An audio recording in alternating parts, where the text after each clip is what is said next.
Fox Sports. We are Fox Sports. We are Ohio.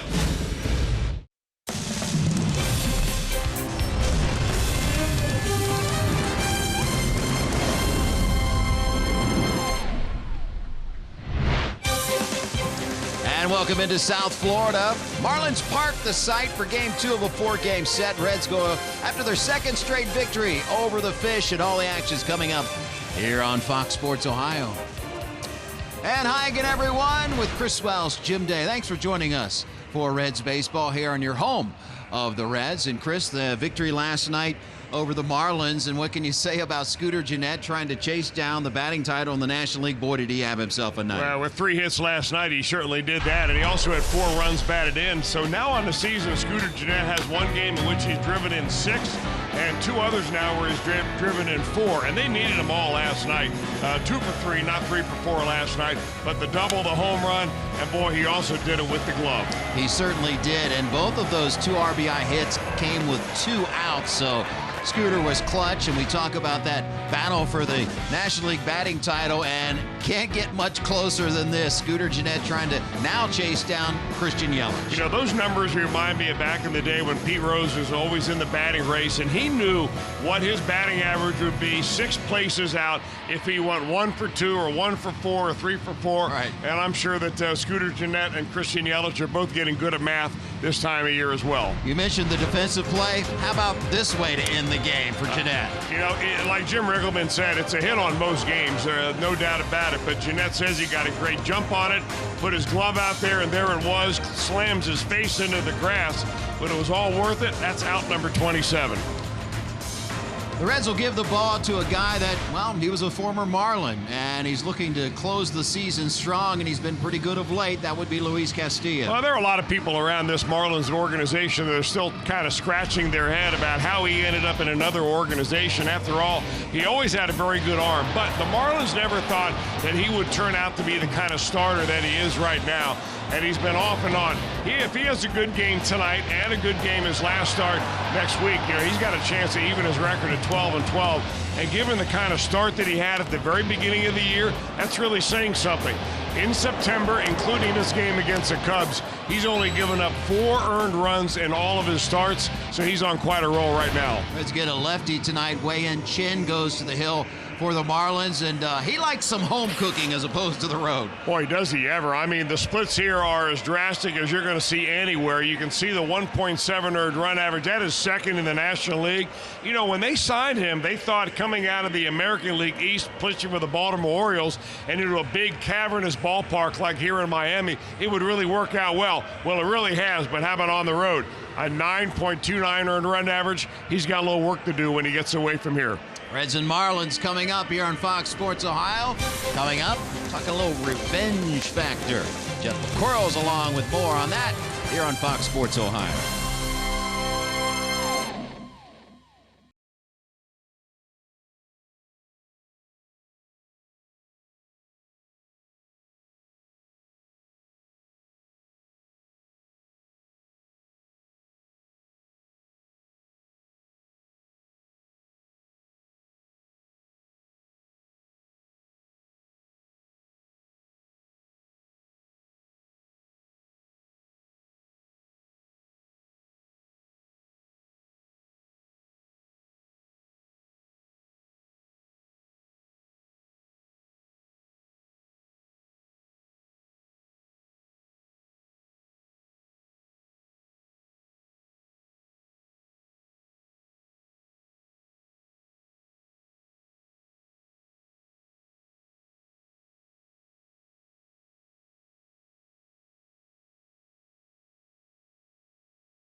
Chevy. Check out our award-winning lineup only at your Tri-State Chevy dealers.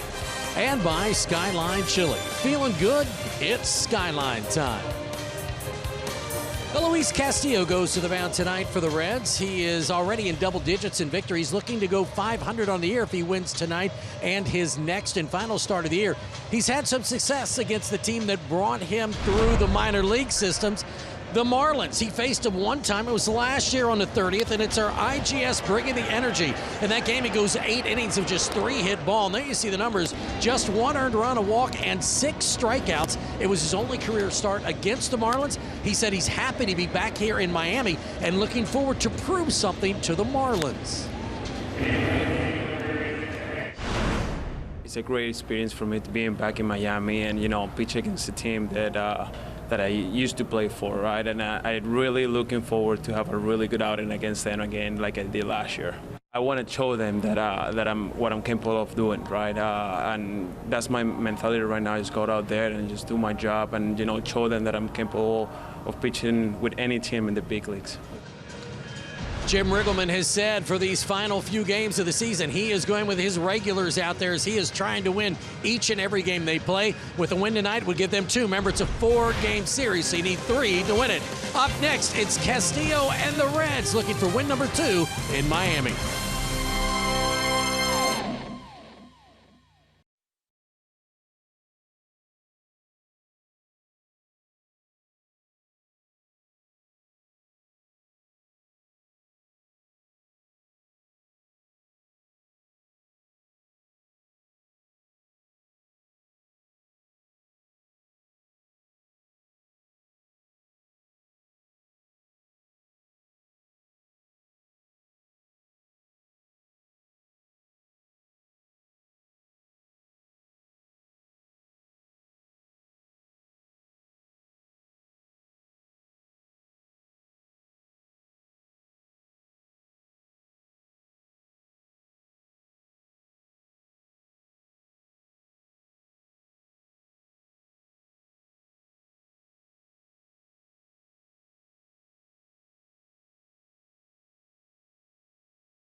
Spacious Marlins Park here in Miami. Friday night baseball. Jim Riggleman will see a change in his lineup. We just got word a few moments ago that Jose Peraza, who was supposed to bat second, was scratched in this game due to illness. And it's now Billy Hamilton who will lead off, and Dilson Herrera, who was scheduled to bat 8th, has moved up to the 2 spot. Vado Suarez and Jeanette in the middle of the lineup. Philip Urban in right field. Kurt Casale gets the call behind the plate, and now Blake Trahan will be into the lineup at shortstop, batting 8th, and on the mound batting 9th, pitcher Luis Castillo. So Peraza out with illness, and big moment for the Cajun Blake Trahan, as he will get the call here at shortstop, and going over a scouting report with Don Long there at the last minute. And there's Jose Peraza with a hoodie on, smile on his face, but not sure what the illness is, but enough to get him scratched from the lineup here tonight. Hamilton's in the box, and Wei-In Chin into his windup, and here comes the first pitch. We are underway.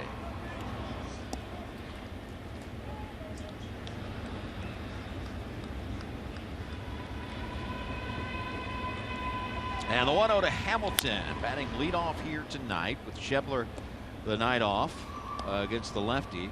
And what can we expect from Wei-In Chin?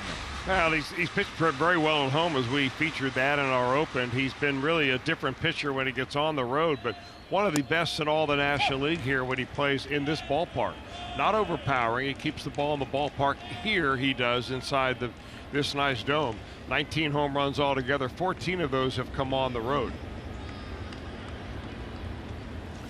1-2 to Hamilton, and he stays alive. Billy, a .236 batter, 4 home runs, 29 RBIs, and that on-base percentage just a tick below 300. And we'll do the 1-2 again, and he chased one upstairs, way out of the zone. And down goes Hamilton for out number 1. You're going to see a lot of fastballs from Wei-In Chin, even though he's not a guy that will light up the radar gun. Now, his counterpart, Luis Castillo, will. But Chin will throw a lot of fastballs. He gets a lot of chases up in the zone, just like you saw right there from Hamilton. And here's Dilson Herrera.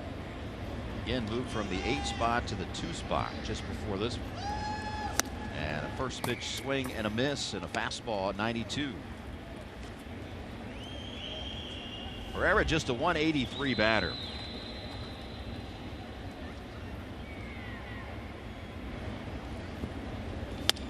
One and one.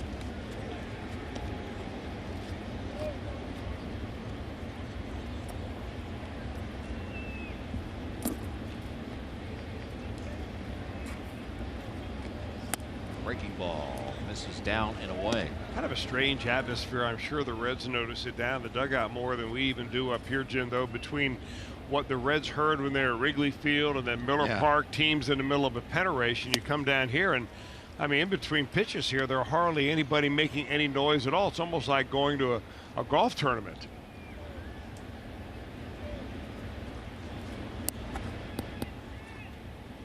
Two pitch. Should we talk more quietly? Just a little polite clap if you could get a base on balls. Should we put our here. golf voice on? Here comes the 2-2. 2-2 to Herrera.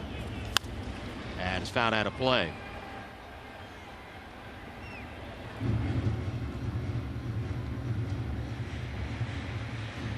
Dilson was promoted back on July 6th. And he will making his 6th start in left field here tonight. That's trying to get him acclimated to the outfield. And hanging tough. Well, they're actually trying to get him at bats. I mean, they realize that his best position is probably second base. His next best position is maybe somewhere else in the infield. But, you know, they want to see what his offense can be. And the only way you're going to find a spot in this lineup right now, you basically have an all-star infield. That is when Peraza is playing. That you've got to find him a spot out there in left field. And that is only on a temporary basis because you've got Jesse Winker and, you know, Nick Senzel rumored to be working in the left field in the Arizona Fall League. So you play where you can and you hit when you can. Starlin Castro there for out number 2. And here's your 4 defensive lineup for the Marlins. Dietrich getting the start in left field tonight. Sierra in center. Ortega in right. Left to right around the infield. Anderson, Riddle, Castro, O'Brien, and JT Realmuto behind the plate. And here is Votto.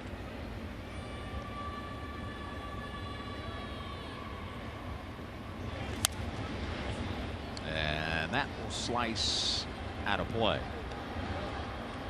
Votto went 0 for 4 last night. It snapped his 18-game on-base streak. 286 overall, 12 home runs, 67 RBIs. Continues to lead the National League in on-base percentage. Look out. He's on pace to lead the National League in on-base percentage for the 7th time. And that'll wake you up.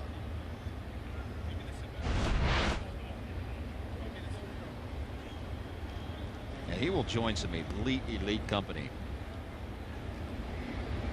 Leading the league for the 7th time in on-base percentage. The likes of Ted Williams, Babe Ruth, Barry Bonds, Rogers Hornsby, Ty Cobb. How about that list?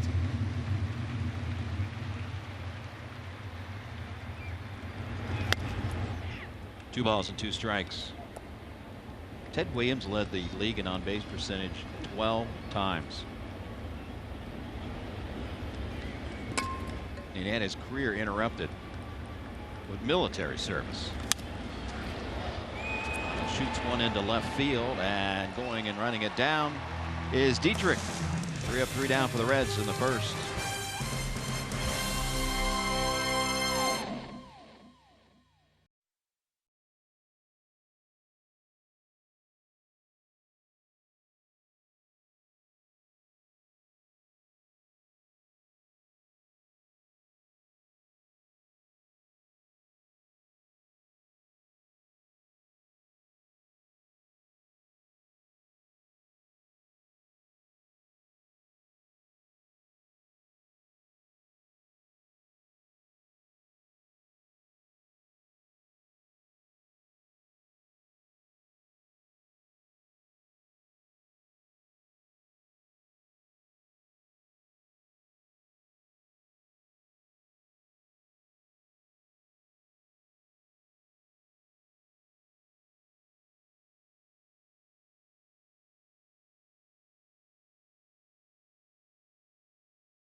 As his Marlins trying to even up this 4-game set at a game apiece. The pride of Evansville, Indiana. And he will lead off JT Brittle tonight.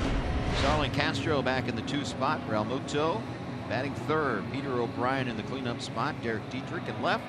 Anderson, Ortega, Sierra, and Wei-Yin Chin batting 9th on the mound. For the Reds, it is righty Luis Castillo facing his former squad. Well, he's got to be kind of extra motivated here tonight. Anytime you get traded away, even as a minor leaguer, which he was when he was traded from the Marlins to the Reds, went right to Double-A after that deal for Dan Straley. At that time, the Marlins were trying to build a contender, and they had just experienced the death of Jose Fernandez, and they needed somebody to step in at the big league level. That's why they went after Straley, who had a good outing or a good year with the Reds, and gave up Castillo in return. He has been far more than the Reds have ever thought that he would be. And there's the former Red Dan Straley. And if you got about 20, 30, maybe 40 minutes, just ask him one baseball question. That man can talk, but a good guy. Yeah, good guy, and he knows what he's talking about. Yeah, absolutely. I mean, he's done a lot of work to make him the pitcher that he is. I mean, here's a guy that's been, you know, pushed off onto the waiver wire several times, looking for jobs just anywhere. He's had a nice career. First pitch to Starlin Castro is ball 1. Castillo making his 31st start of the season here tonight. 46th of his major league career. As we talked about in the open, second career appearance against the Marlins. Since July 1st, terrific numbers.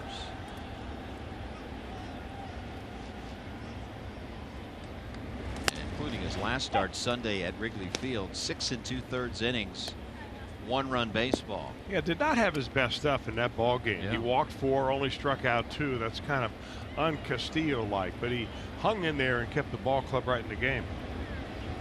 And that's what you look for in the growth of a young pitcher when you don't have your best stuff, to be able to figure it out and get through it. Absolutely. It was very encouraging to see the way he managed through that 6 1/3. I mean, it's something that you more expect out of a veteran pitcher.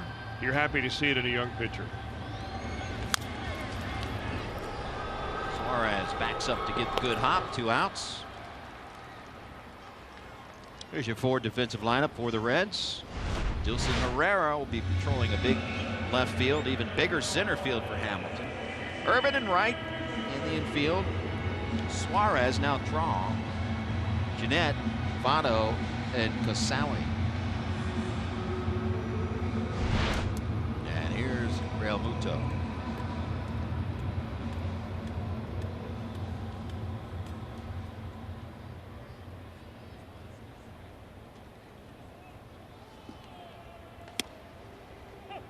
Giddy up on that one at 99.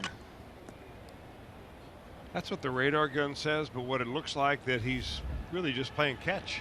Yeah. Not a lot of, body behind it. It doesn't seem like, just perfect timing and a nice slider. Tell you, the work that he has done with Danny Darwin this year, I think that really should be noticed, because Darwin's been instrumental in keeping him on track, mentally, and getting him to iron out some mechanical flaws that they've propped up along the way. And Castillo's like a sponge. I mean, he's a great kid. He's a very hard worker. And Darwin's taken a special interest in him because they were first put together when Castillo was traded over here and went right to Double-A, where Darwin was the coach, pitching coach. Yeah, and Castillo's ascent to the big leagues, coming from Double-A to Major League Baseball, there was a lot of credit given to Darwin at that time, and then Darwin becomes the pitching coach at the big league level, and that tweaking and working with him has continued.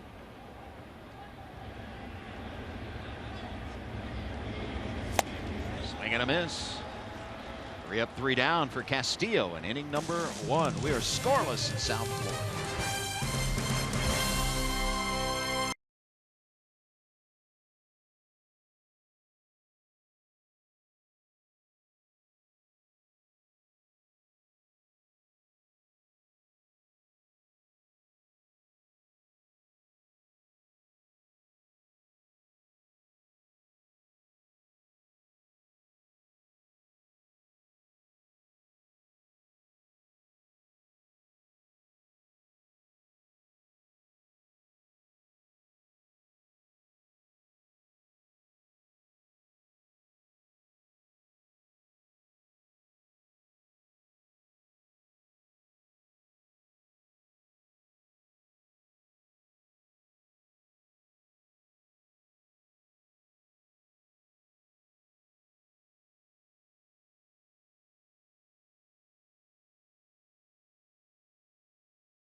Experience to catch every moment this season. Get Reds home screen icons and features such as MLB.TV Game of the Day, in-game highlights, live radio broadcasts, and more. Plus, now you can stream Reds games with Fox Sports Go through the MLB at Bat app. Download MLB at Bat today.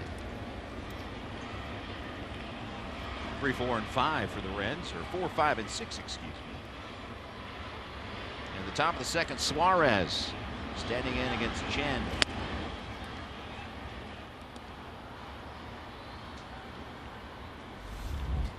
Still sitting on 101 RBIs, now tied for 4th in the National League in that category.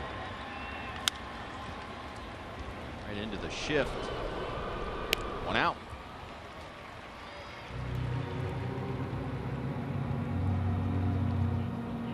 And that'll bring up Scooter Jeanette. We'll see if he has an encore from last night.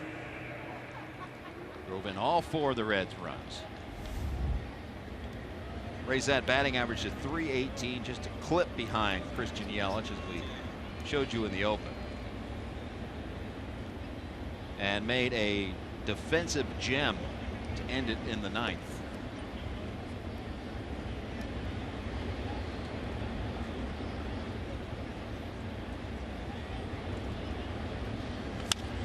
Pitch swinging and a fly ball in shallow center field. Who wants it?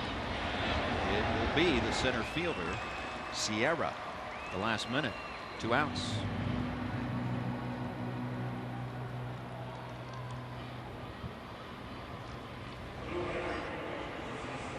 And here comes Phillip Ervin. Those home and road splits that we showed you of Wei-Yin Chen in the open are really incredible when you look at the difference home and road. I mean, we've seen a lot of differences between home and road. I'm not sure I've ever seen one like that.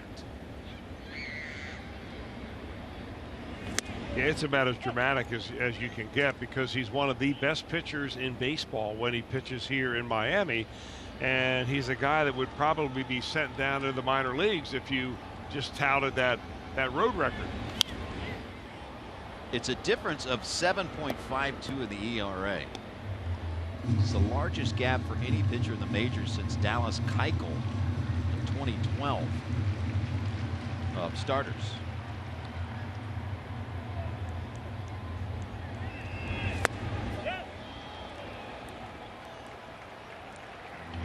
Down goes Urban, and down go the Reds quietly in the 2nd.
For his first game of the year. Find out on Game Time with Urban Meyer tomorrow at 9 a.m. on Fox Sports Ohio.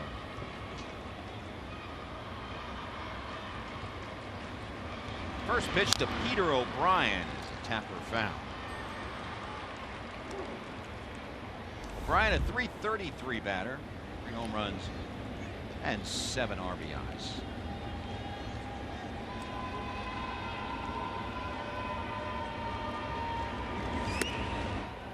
Swing and a miss. So Castillo threw 8 consecutive strikes to end the first and 2 to begin the second.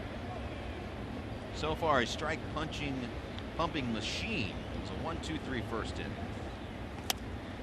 And this one just outside and low. You know, I think for Luis Castillo, confidence breeds even more confidence. Success breeds more confidence. And when he throws strikes, he finds out the hitters really don't hit him all that well, especially when he's able to keep his changeup down. There's his changeup there running into a right-hander. But he's completely owned right-handed hitters basically since the beginning of last season. When he runs into problems, it's normally left-handers that get him a little bit. 2-2 pitch.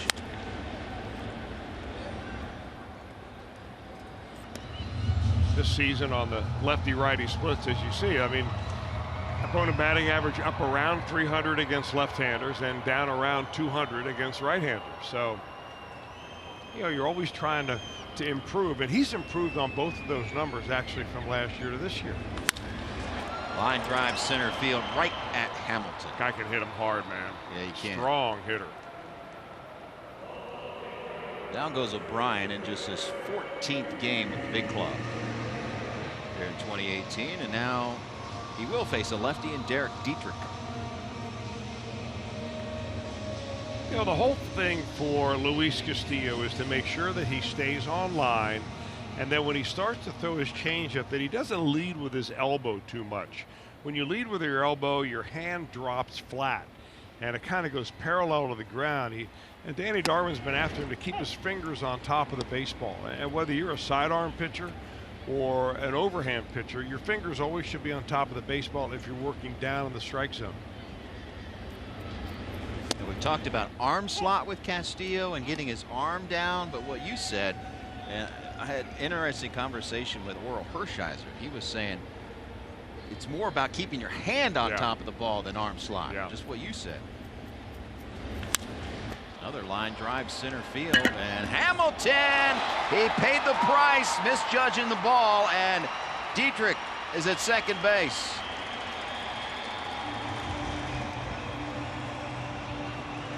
A rare defensive miscue by Hamilton. Well, you know, he plays a very shallow center field, Billy does, and he came in initially on that, and then when he went to jump, he really wasn't in a good position to spring very high.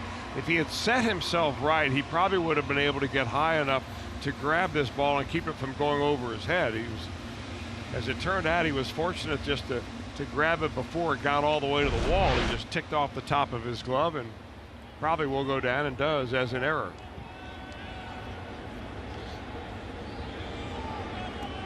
Billy Hatcher in charge of the outfielders.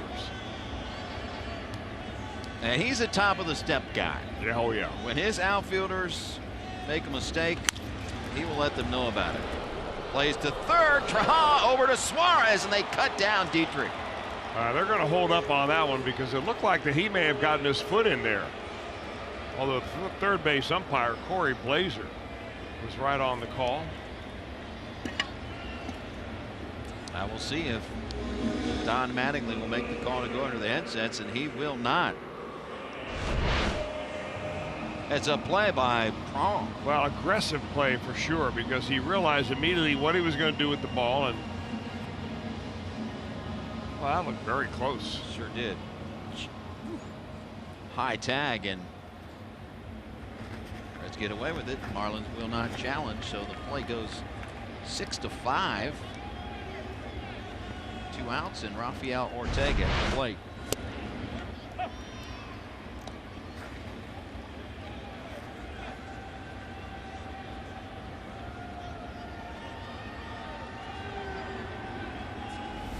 Aggressive base run by Derek Dietrich, and he paid the price. That ball was right in front of him.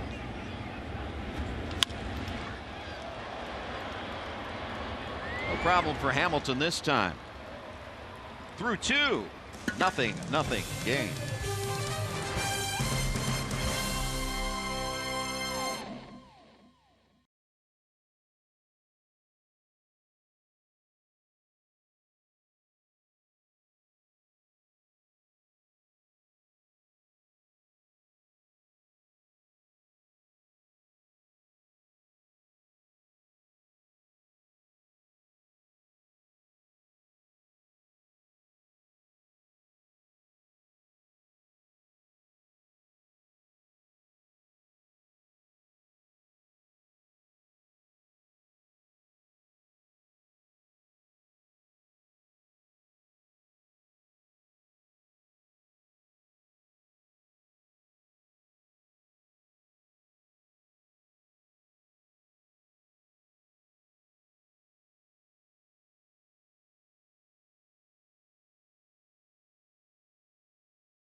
Reds major leaguer for a week.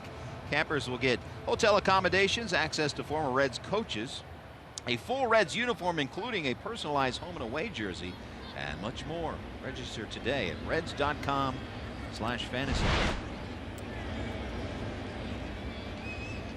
First pitch to Kurt Castillo is below the knees.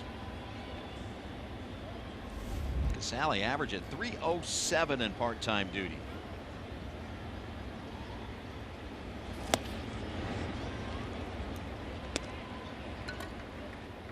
A dead pull hitter most of the time is Castillo, and Marlins have shifted around to the pull side.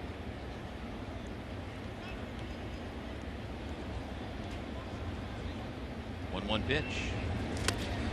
Way out front. Wei-Yin Chen, 33 years of age now. Hailing from Taiwan, and there have not been very many Taiwanese-born players to make it to the major leagues. This guy is a rock star in Taiwan.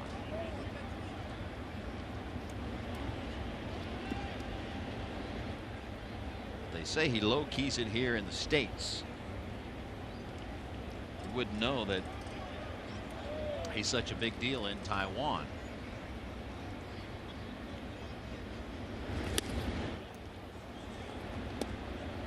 In Taiwan, baseball, the most popular sport.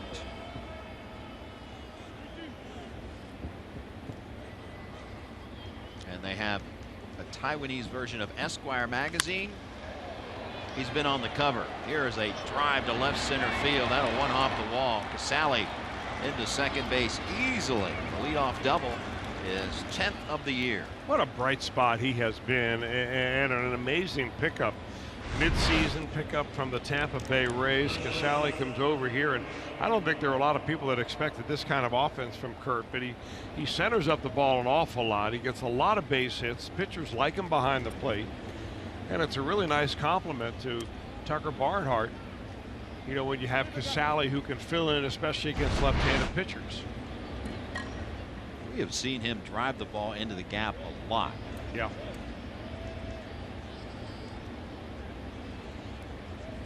So Blake Trujillo knows his job.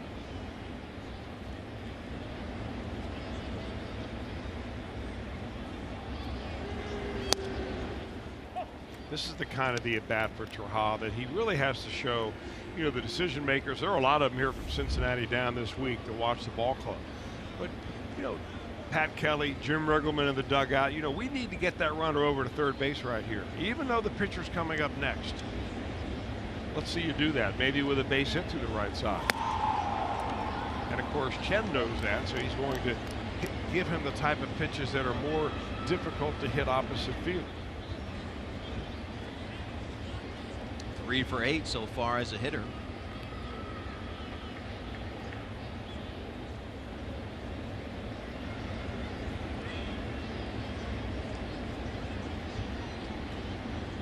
The 1-1.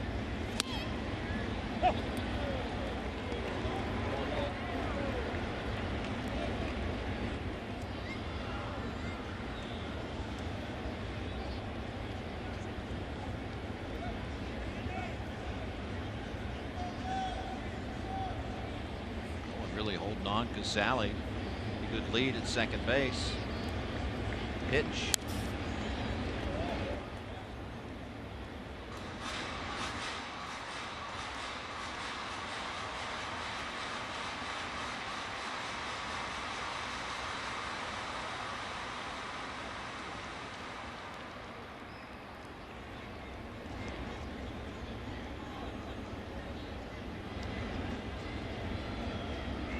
The 1-2 again. Here it comes. 2-2. Blake has singled in 2 of his last 3 appearances.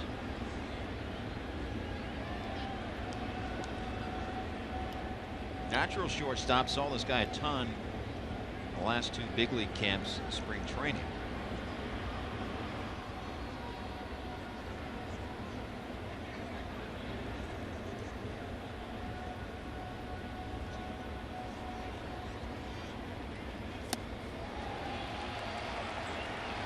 One out. Really pulled the string on him that time to get him way out in front on that 72-mile-an-hour offering. Little slow curveball. 3 strikeouts now for Chen.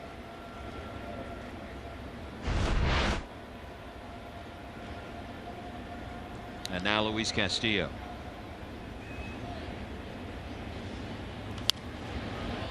Yeah, I really love when a pitcher has a repertoire that features one pitch that is 20 miles an hour slower than his fastball. You don't have to go to it very often, and if you go to it too much, sometimes you're going to end up paying with it. But I mean, that curveball was 72 miles an hour. He tops out about 92 on his fastball, and you can see the kind of swing that it generated.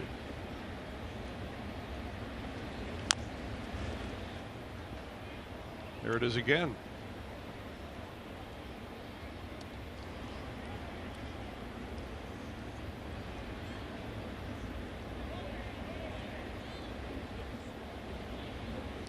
No balls and 2 strikes to Castillo.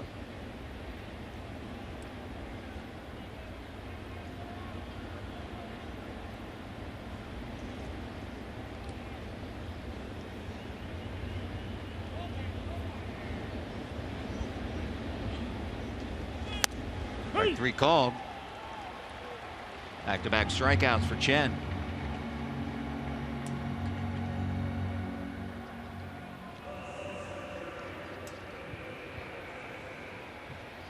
And the Reds are going to not spoil a leadoff double, perhaps up to Billy Hamilton.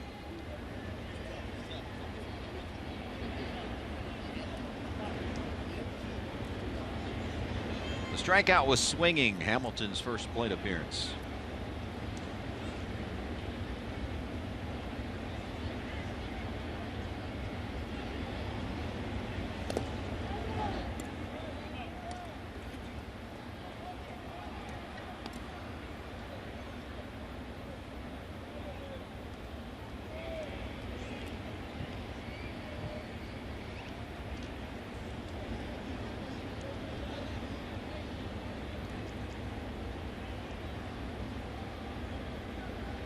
The 1-0 offering. Towards the line goes Ortega. Reds do spoil a leadoff double. Middle of the third. Scoreless in South Florida.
And Elk. Last night, Cody Reed, his first win as a starter.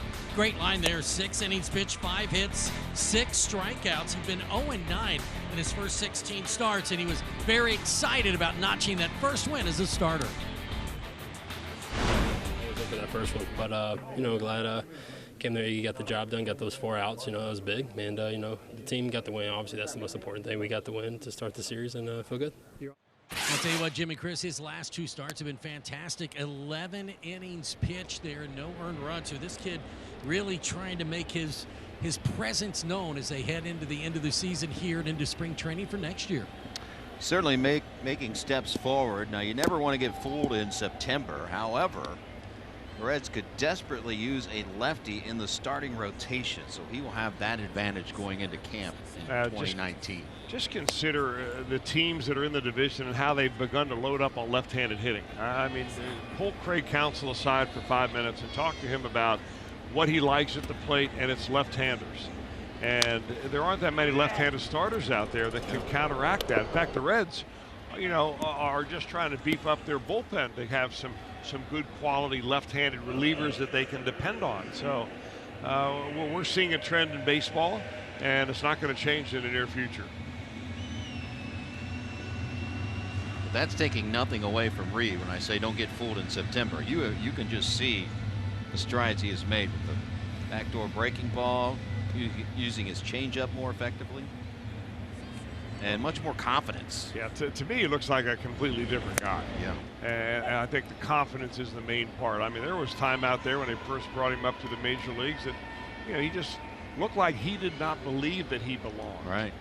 And he was waiting for something to prove that to him. And eventually they did it, and they sent him back down the minor leagues and a couple of different times and kind of test him a little bit. Always went down there, got his act together. He's been very open about the mental part of the game and said last year I was just flat out bitter. I pouted. I was not a good guy to be around. I did not take adversity well. I didn't take the demotion well. Strike 3 called. Down goes the pitcher, Chin. 2 outs.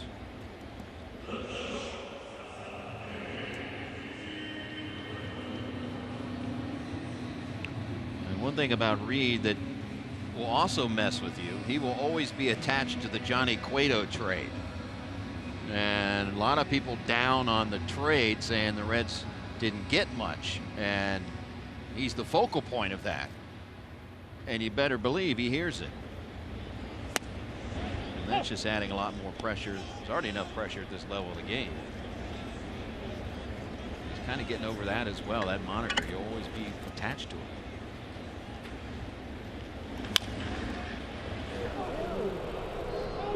Castillo, another 1-2-3 inning.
before the Cardinals look to extend their wild card lead as they host the Giants. Regional action starts at 12:30 on Fox Deportes and Fox Sports app. And you look at the playoff picture. Down the wire we go. Cubs, they went to the south side, and the White Sox put a hurting on them today. 10-4 your final. So the Brewers have a big opportunity tonight in Pittsburgh, and they trail 1-0 in the top of the fourth to the Brewers. They can cut Chicago's lead to just a game and a half in the Central with a victory in Pittsburgh.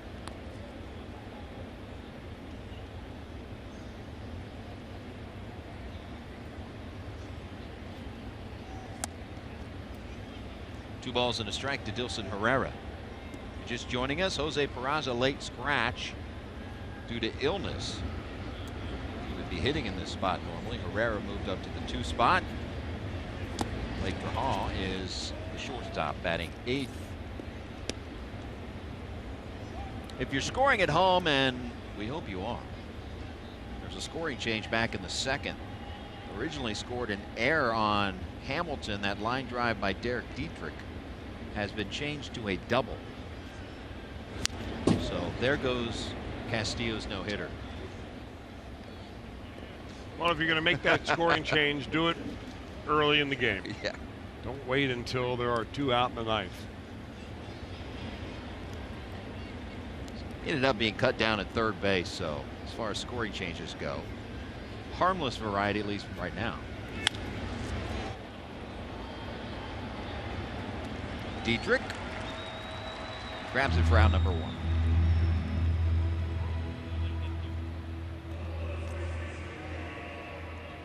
And now Votto, who flew out to left his first time up and was none too pleased with himself.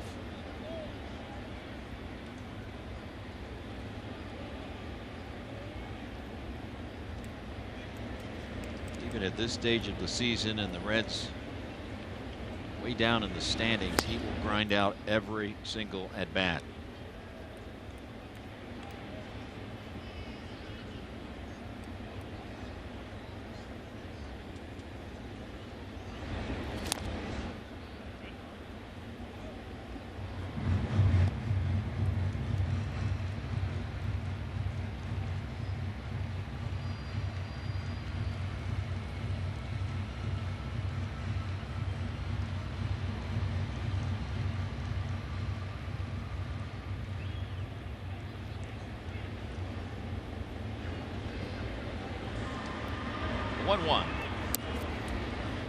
Trying to get on base right there. Votto was very close to putting his elbow into the path of that baseball. I wonder if maybe the home plate umpire, Stu Sherwater, said something to him about that. He's talking to him. I mean, his first initial instinct is to get out of the way, and then the next one is to kind of lean on into it. The old Eddie Stanky trick. Here's a drive into left field. Big ballpark, though. And a loud out. Boy, it just gives you an idea of what would happen had Joey Votto were to have signed with the Marlins instead of the Cincinnati Reds. Oh, man. That ball is about 5 rows deep at least in Great American Ballpark. But in this ballpark, those fly balls just go right in front of the Clevelander to die. 344 down the left field line. 386 in that power alley. The ball just really doesn't carry. 407 in dead center field. So you're wondering then, you know, how does it apply to Chen, the pitcher, we showed you the splits earlier, how much so superior he is at home than on the road. It changes your whole game plan. It changes your way you walk to the mound. I mean, you strut to the mound when you're in this ballpark, knowing that, you know, if you're going to give up a home run, either Giancarlo Stanton hit it or somebody really barreled it up, and most likely he pulled it. It doesn't mean it can't happen, but you don't get opposite field balls like Votto just hit, who hit that very well, going out of the ballpark very much. So the question is, will the Marlins change that to try to get more home runs? And the answer is no. They've already done it once. Fair ball. Long throw, and at the other end, O'Brien can't pick it out of the dirt. That'll probably be a base hit. Have to be a base hit. Now, O'Brien is not a first baseman. He's a converted catcher. I tried him in outfield as well, but I mean, he's a guy that's just trying to get in the lineup there. So he's still learning the first base. He's a converted outfielder, just trying. He got it right in the face, didn't it? Like it did. I mean, the Marlins have already brought the fences in once. Yeah. So they're not going to do it again because they feel that it would be easier to go out into the free agent market when they decide to do that and sign free agents and build their pitching in a pitching-friendly ballpark like San Diego, rather than make it a bandbox where it becomes more and more difficult to get free agent pitchers in there without dangling a bigger carrot. Big cut by Jeanette. Was a base hit by Suarez. Second off of Chen.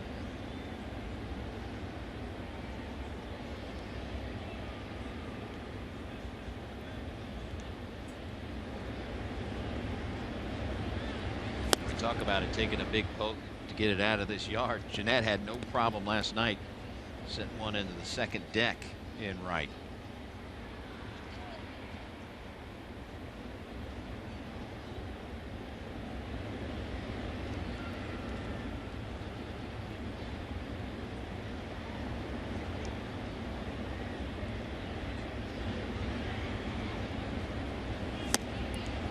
Balls and a strike.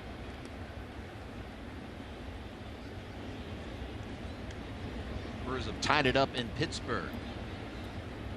One apiece in the fourth. And Christian Yelich already has a hit, and he scored that run.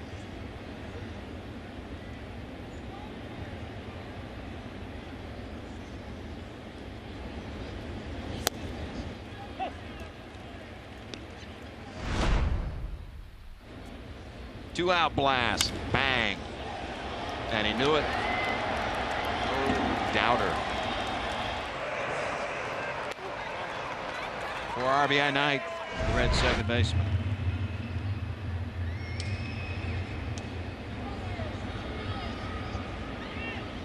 Two-two pitch.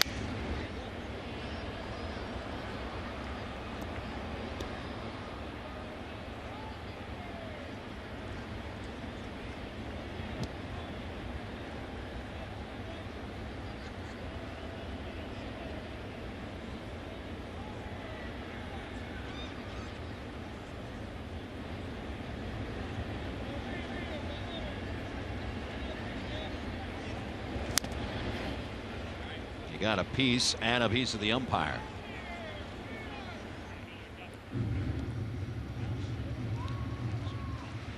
Check out our StatCast AI powered by AWS, and a mid at-bat shift, 2 strikes. That's where they're playing him.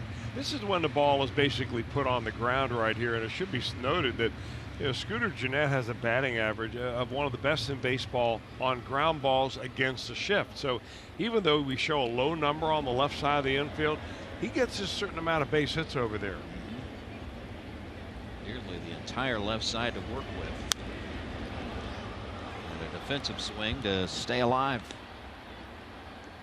That would have been a nice pitch to be able to take the other way if he had just been able to stay back long enough. But that's the advantage of throwing it so much slower than your average fastball. That ball was in the low 70s. So he was naturally kind of jumping at it.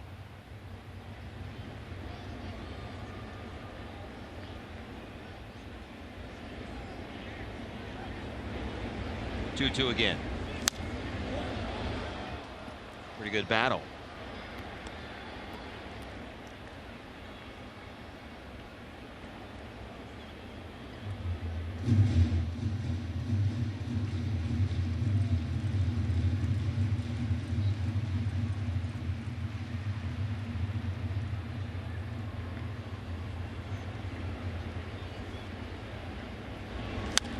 And again, a foul out of play. Chen keeps serving him up. Gennett keeps fouling him off. You don't get into a batting race the way Scooter Gennett has been this year unless you hit very well against both lefties and righties. And against both lefties and righties, he's batting over 300. mainly because he will hit the ball the other way. In fact, the outfield shift on him is way around towards the left field line.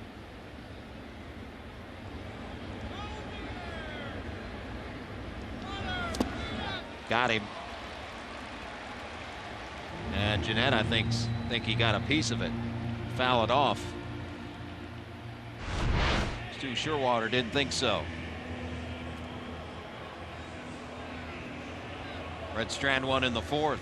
Still scoreless at Marlins Park.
Brought to you by your local Ford dealer. Ford, go further.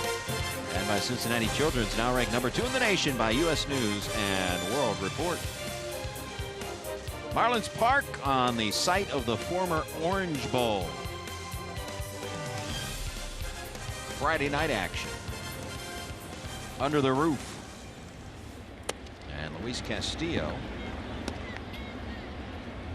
orders one out of the zone. Here to Starlin Castro. Herrera. One out.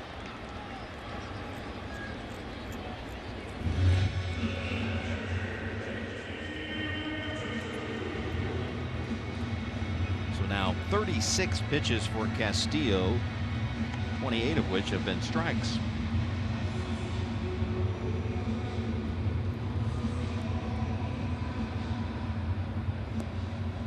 Filling up the strike zone with success. He's given up one hit, and it was a scoring change, a double by Dietrich back in the second.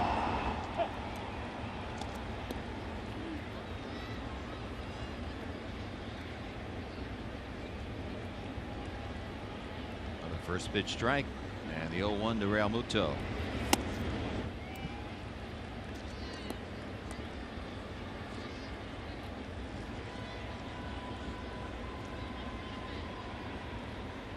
Castillo, per usual, working quickly, and 1-1. Took the head off Harry Hill, first base coach. Harry's way down there. I mean, whether you're a right-handed hitter or a left-handed hitter, he's way beyond that coaching box right there. He's taking no chances. He is one of the gurus of infield instruction. Looper into right field, and that's a base hit. Takes the score off the hook.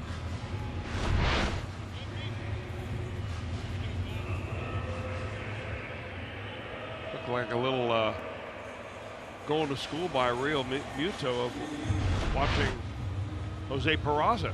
Yeah. Votto's probably asking or thinking about, you know, how can you hit a ball like that and get a base hit? And I hit a ball like I did, and the guy catches it for an out. Is there no justice? There isn't in baseball. It's a cruel game when you think of it.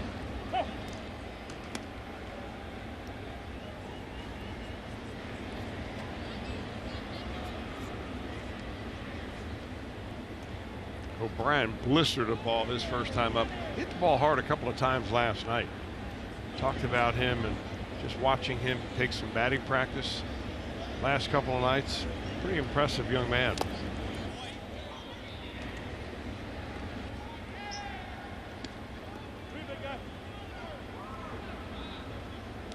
Castillo now 10 of 13 on first pitch strikes.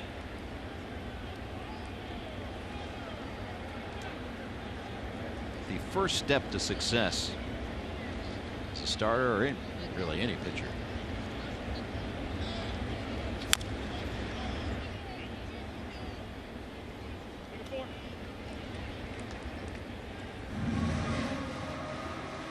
He's ahead of O'Brien here, 1-2.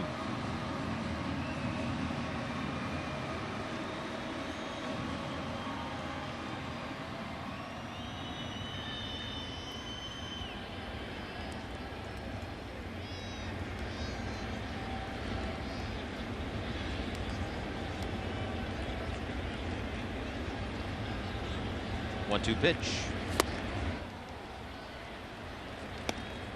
3 of them now for Castillo.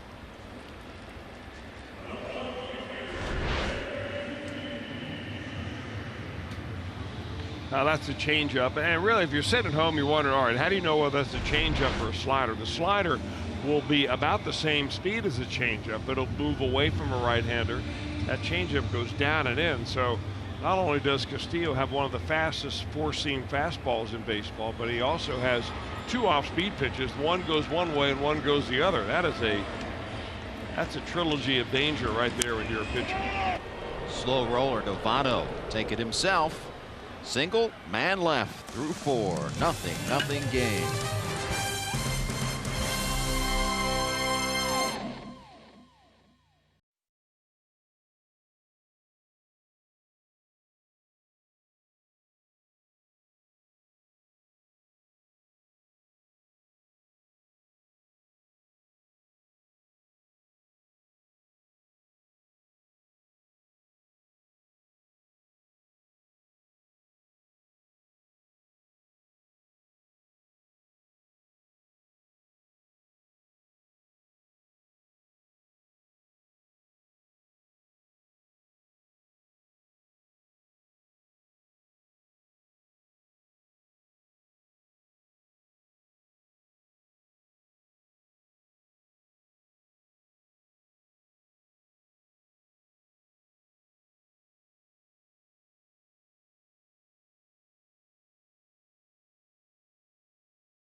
First regional television broadcast for the Reds on W8XCT, which would later become WLWT. 10,000 viewers watched the Pirates beat the Reds at Crosley Field that Sunday afternoon, 11-7.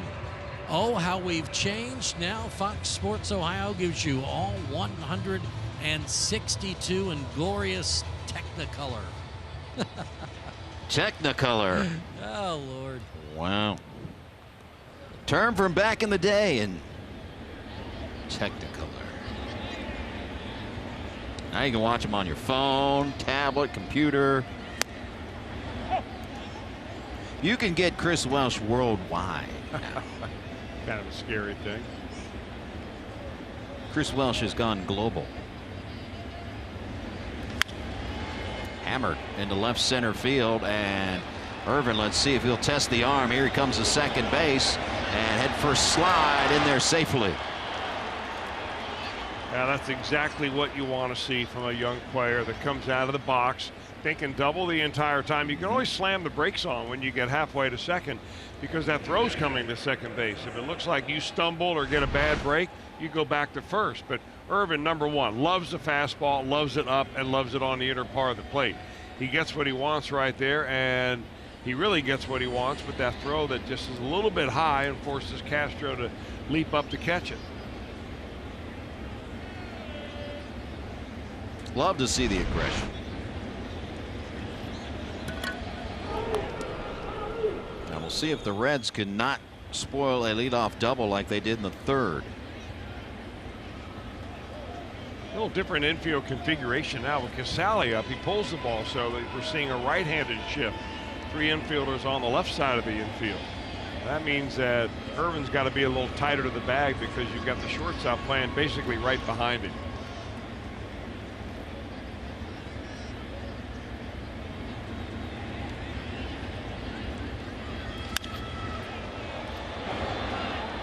Long run for the center fielder, and this will be played by Ortega, the right fielder, and tagging up and going to third is Philip Irvin. So a productive out by Kurt Castillo gave that one a ride. Really good at bat. I mean, he thrilled a lot of people in this ballpark. Thought that maybe was going to fall in there for maybe an extra base hit.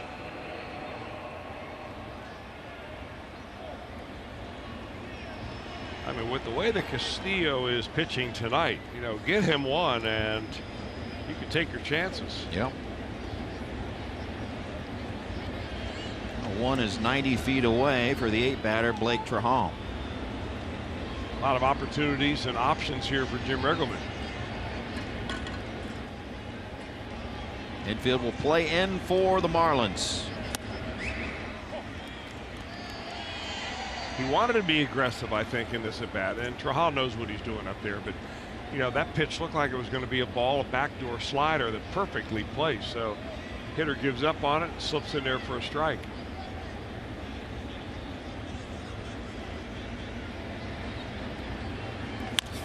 Ground ball. Here comes Irvin to the plate. Here comes the throw, and dead duck. Irvin tried to put on the brakes and go back towards third base to no avail. Well, not a big lead down there at third base, but he's been told, hey, we're going on contact right here, and just a nice play by the shortstop who throws a strike to Real Muto. If you're wondering about the bat, it's a non-issue. You trip over it, it's your own fault.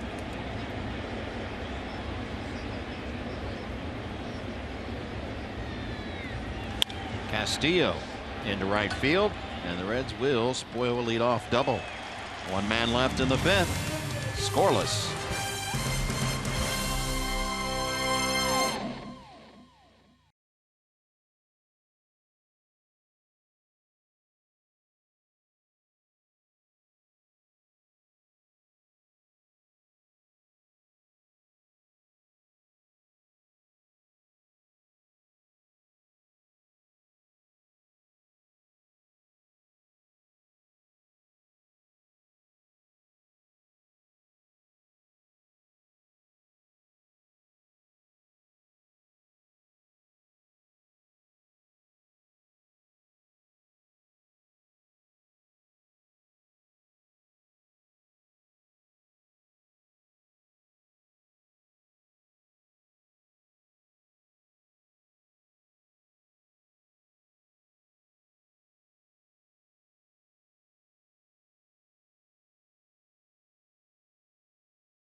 Boys, thank you very much. Boys as in Brian Giesenslaw, who will be joined after the game once again by Sam LeCure. We look forward to that. Reds Live, the post-game edition coming up. Luis Castillo is working on a pretty good night through 4. He's given up just 2 hits, no runs. Has struck out 3.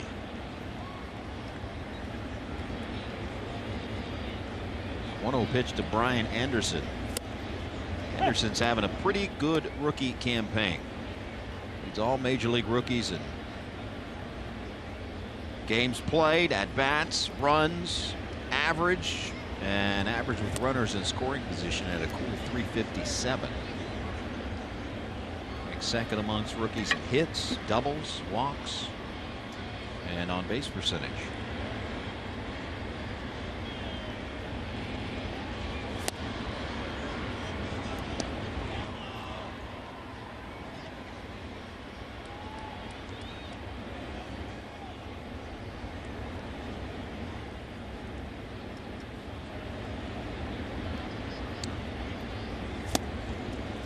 Swing and a miss. Down goes Anderson. Yeah, and another strikeout and another changeup. The one thing that really separates, in my mind, the changeup for Castillo from a lot of other pitchers out there. Of course, he's got big separation between his fastball and his changeup. That's number one. His arm action is excellent, but he throws it for a strike. And his strike percentage on changeups this year is number one in all of baseball.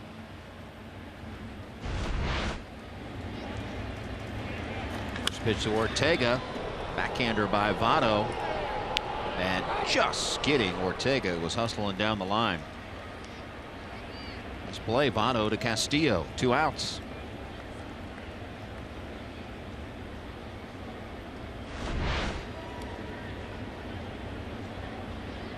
Bang, bang play. Yeah, ideally you want to get that baseball to the pitcher before he gets to the bag so he can watch the ball into his glove and then look down to see where his foot is. Tough to do both at the same time.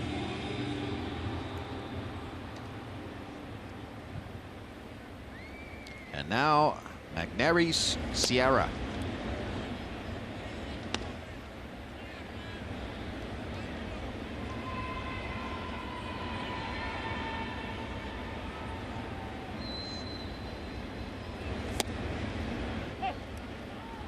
One ball and a strike. 98-mile-per-hour heater here in inning number 5 from Castillo, and it's easy gas. Sally wants it outside.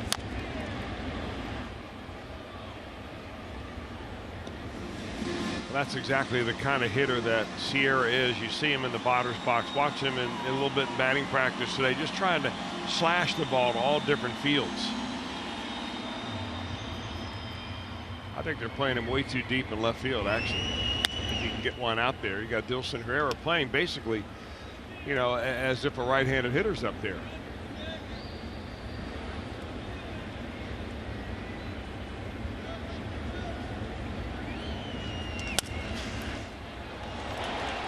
Barehander, Traham, not in time.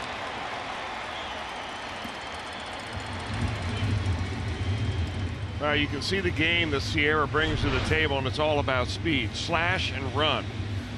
And if Castillo's able to get to that ball, you're going to get him at first base. But Traham does just about everything he can. He just has to come a long way to get to it. So they reach a 2-out single and bring the pitcher to the plate.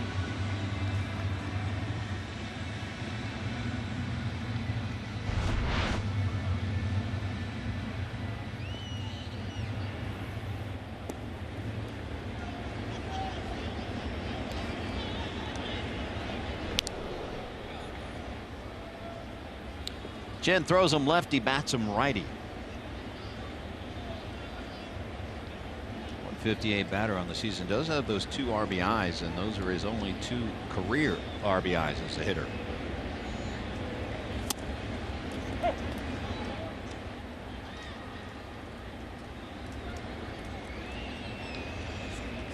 Each team with 3 hits in this one.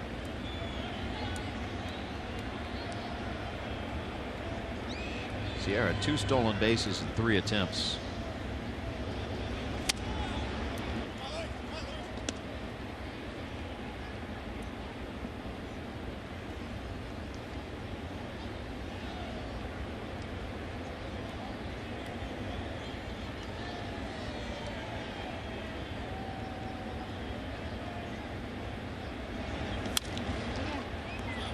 Foul ball. Votto. He's been in a giving mood here. First 2 games. No psych jobs over there. Well, the this time. visiting team can do that without worrying about Yeah. a problem. Of course, Well, if we were in Philly, though, he's. Oh, yeah. Or Chicago. He's threw that one onto the roof at Wrigley, which is very funny. That's right, he did. Threw it out of the stadium. Chopper. Castillo. And through 5. Both pitchers. Shutout baseball.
The Cincinnati Reds. It may not be reproduced or retransmitted in any form, and the accounts and descriptions of this game may not be disseminated without the express written consent of the Cincinnati Reds.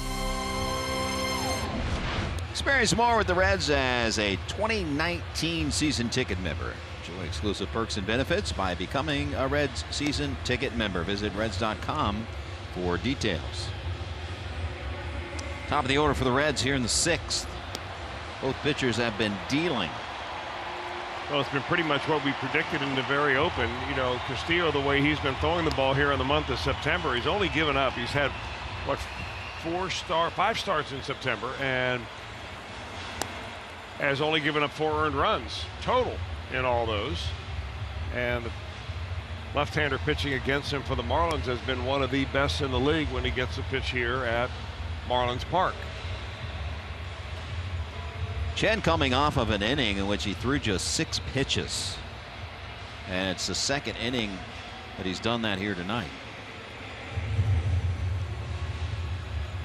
All the at-bats by the Reds in the 5th were either 1 pitch or 2 pitches.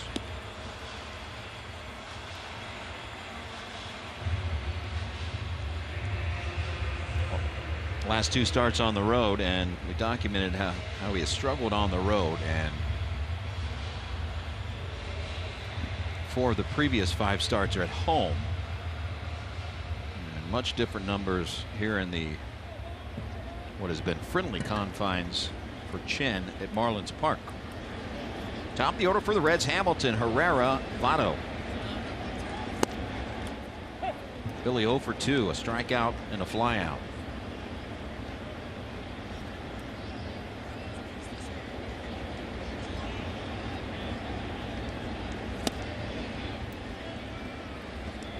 One and one.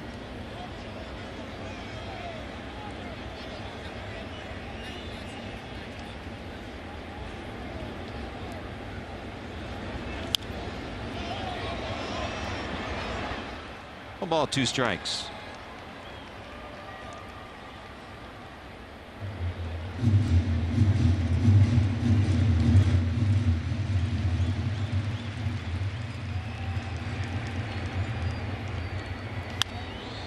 Jam job. O'Brien in foul territory, 1 out. As you enjoy Miller Lite, look forward to the Hold True moment later in tonight's game. Chen was a young man, as you mentioned, was born in Taiwan and came up and went to high school there. But as soon as he got out of high school, he went and played in the Japanese Central League, and that's the big league over in Asia. And he really started off very well. In fact, the last season that he played there, he was 25 years old. He was a blazing left-handed fastball pitcher, and ended up 10-0 with a 2.6 earned run average. But because he was from Taiwan, he didn't have the same clause in his contract that makes it very problematic for an American major league team to try to sign him to a contract. There was no posting agreement and things like that. So his agents and negotiators tried for a long time to get him over into the States, and they finally were able to do that when he signed a deal with the Baltimore Orioles. Won 12 games his first year, had some injuries that sidelined him along the way, but ended up being 16-6 in 2014. Signed a multi-year deal here with the Marlins. They've got him through, I think, 2021, if I'm not mistaken. Next year, then 2020, with an option, I believe, for 2021 at big money. So they're hoping that he stays healthy and is able to figure out how to pitch on the road. 6 strikeouts now for Chen. And I think those that watched him pitch in Baltimore, and this is where the numbers come into scouting. You know, a lot of times there's an old saying here that if you can pitch in the American League East against the Red Sox, against the Yankees, against the Blue Jays, especially of the past, you can pitch anywhere, and your numbers are going to get better, especially if you come from there into the National League. Well, Chen kind of has figured out that, but mainly here in Miami. That's another easy inning. Middle of the 6th, still scoreless.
On Luis Castillo. Well, it begins with 0 and it ends in 0, Jim.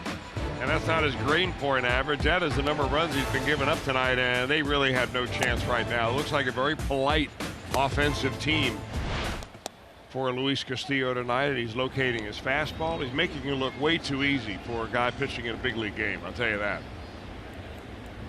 Efficient as well through 5. Top of the order, JT Riddle at the plate.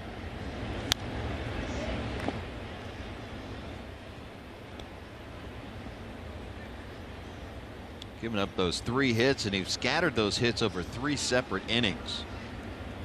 I mean, he's ready to rock and roll right now. He gets the ball back. He's right on top of the pitching rubber, looking in there. Oh. Could have gone either way.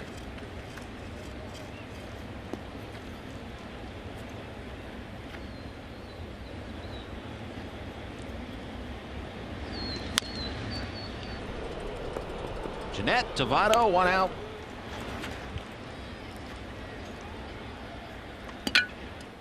I don't know what it is about starting pitchers for the Reds, but they love that top button undone. Maybe Harvey has been rubbing off on all these guys. Harvey will have 2 of them undone.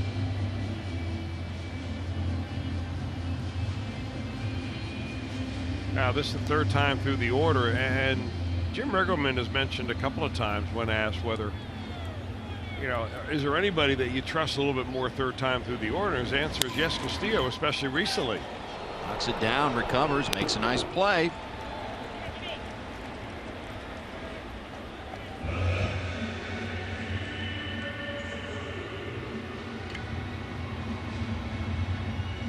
Look at those pitch counts. I mean, 15 is considered a really good inning. If you can get in and out with 15, he's only has 1 inning so far in this ball game where he has thrown 15. Everything else is fewer than 15.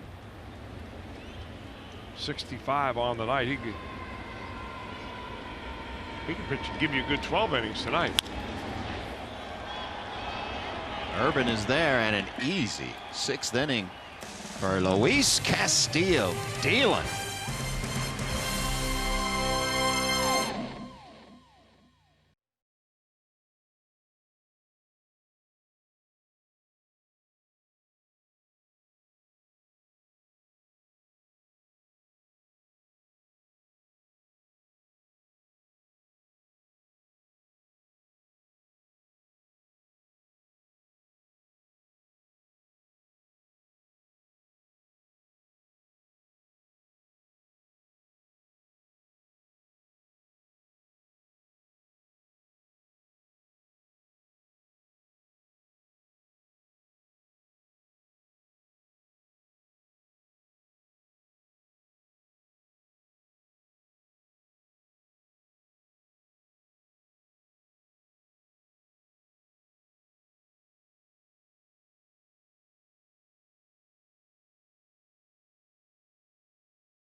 Today, and no surprise that Scooter Gennett among 2nd baseman and 3rd baseman Eugenio Suarez on that list. Michael Lorenzen bidding for a Silver Slugger as a pitcher. No relief pitcher has ever won the award.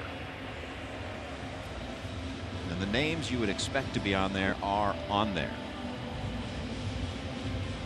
Silver Slugger award given to the outstanding offensive player at each position.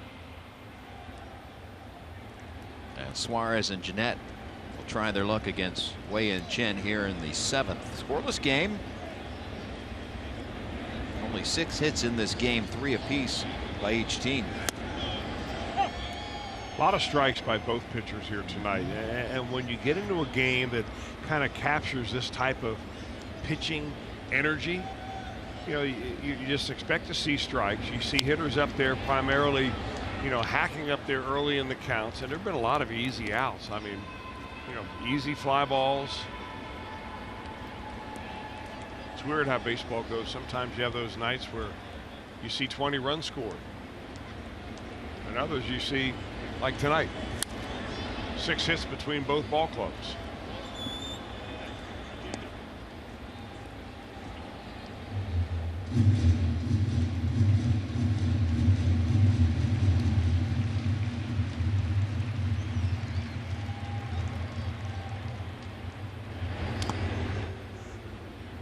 One and 2 the count. to Eugenio Suarez.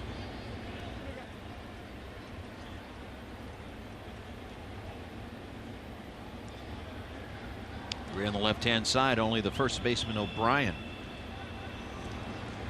On the right side, 1-2, foul straight back.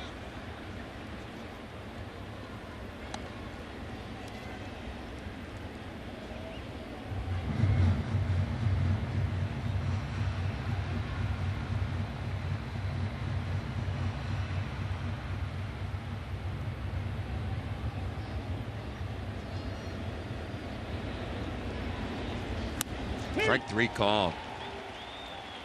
74 on the gun. That's just unfair. Chen has it going on.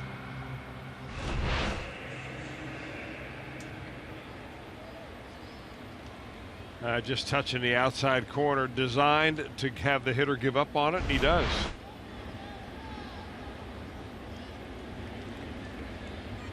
And now Scooter.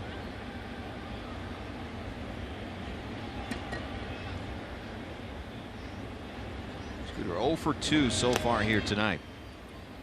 You know, with expanded rosters, the way they've been, and we saw the Dodgers come into Cincinnati with, what, about 35 guys on their roster, right? Actually 45, but it seemed like that.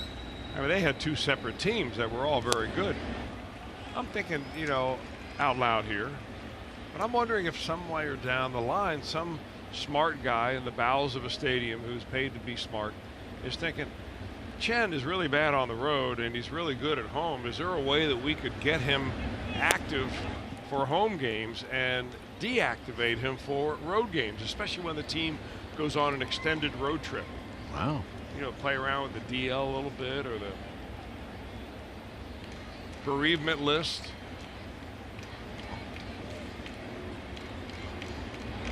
I mean, his pitching on the road is so sad, maybe it's worthy of bereavement.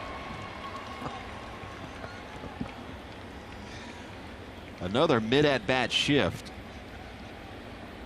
as the third baseman will come clear to the right-hand side. 2 balls and 2 strikes to Jeanette.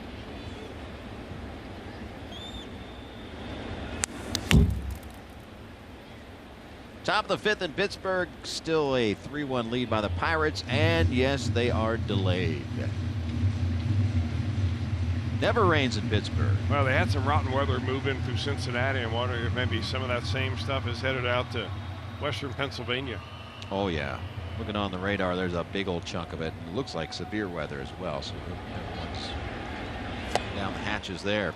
Swing and a miss. Back-to-back strikeouts for Chen here to begin the 7th. He's got 8 overall. 8 overall. Twice he's gotten Scooter, Jeanette, and both of them on the same pitch. That breaking pitch down and in, kind of like a little slider here that, you know, 2 speeds on your breaking ball. The old pitching saying is, you know, throw first pitch strikes, get a decision on a 2-2 count, and have 2 speeds on your breaking pitch.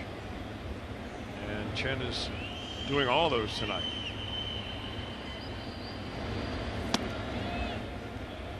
Last time up, Phillip Ervin got him. Ripped one to left center field, a hustle double.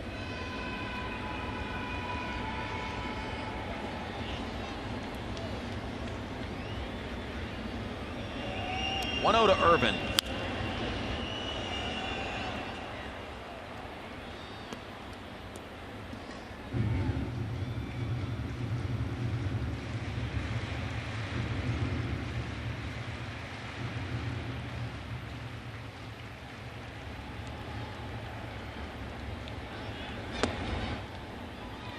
Two balls and a strike.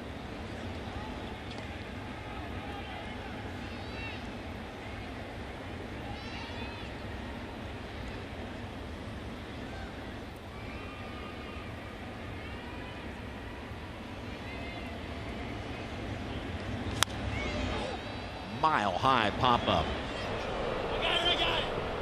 O'Brien drifts back into fair territory. Another 1-2-3 from Chen.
trying to back up what Cody Reed did here last night. 6 innings, no runs, through 71 pitches through 6.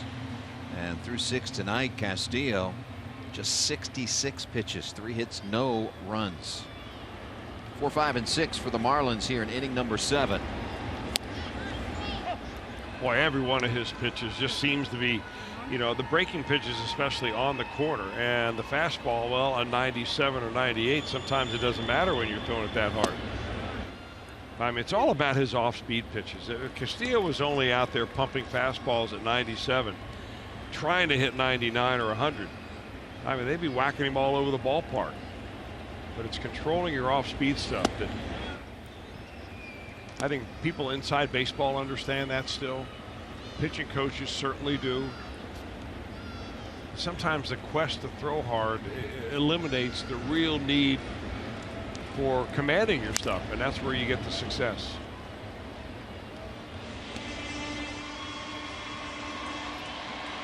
You know, and Danny Darwin was in Double-A as a manager, or as a pitching coach, and Castillo showed up on the roster down there.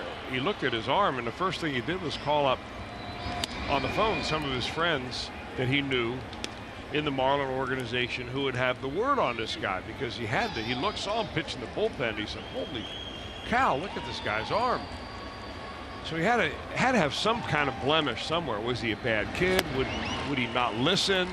Was he lazy? Did he have a history of injuries? Was he terribly wild? And as it turned out, he had a great kid with a great arm and a repeatable delivery who listens and can throw strikes. So the Reds made a pretty good deal there when they were able to ship for Dan Straley. And of course, the Marlins at that time will justify it by saying, well, you know, they were looking to replace Jose Fernandez as the stud #1 pitcher in their rotation. And the death of Jose Fernandez really changed the entire course of this organization. Sure did.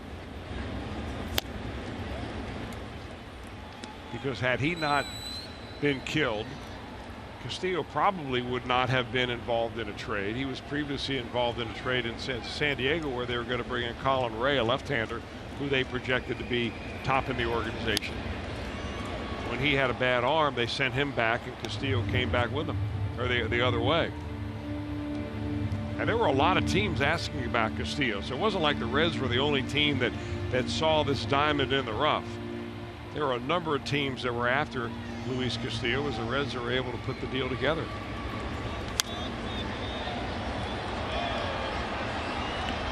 That will drift out of play.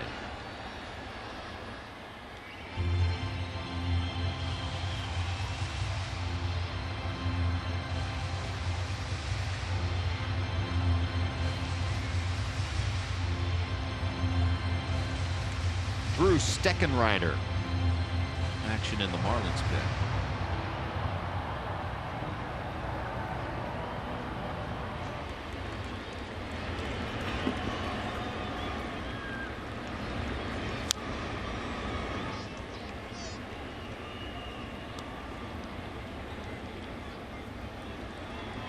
Count holds at 0-2 to Derek Dietrich.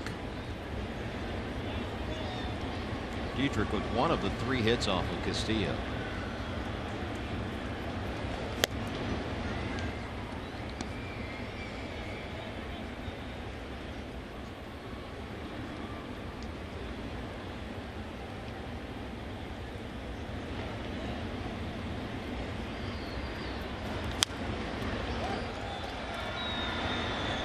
Easy play for Jeanette.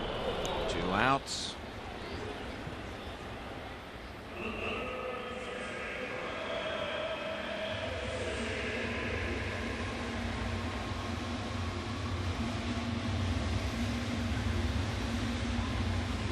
Two-out batters, Brian Anderson. Anderson reached on a fielder's choice in the 2nd, struck out in the 5th.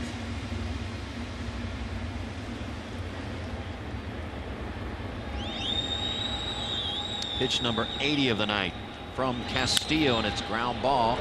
And there's Jeanette. 7 innings of scoreless baseball. La Piedra. Feel Doing it. it again.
Boys, thank you very much. Hopefully some highlights you can write down here in a minute as the Reds will try their luck against a new pitcher as they have taken CIN out of the game. New pitcher is Drew Steckenrider after CIN 7 scoreless innings.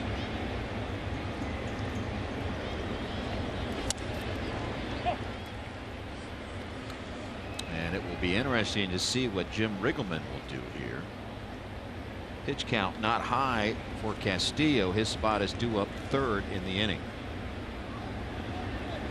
Well, Steckenrider has been used as their closer. In fact, he's their best bullpen guy right now. And maybe hoping to put another 0 on the board, maybe score a run and steal a win here with a couple of innings from this hard-throwing right-hander. Born in Atlanta, did his college work at University of Tennessee. Has 4 saves on the year. 27 years old, 2nd year with the Marlins.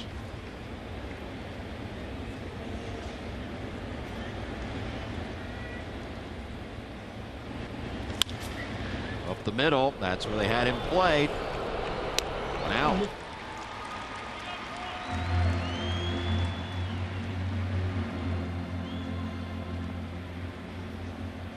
Now, when you play and come up through the Marlins organization, you'll play on some crazy named teams.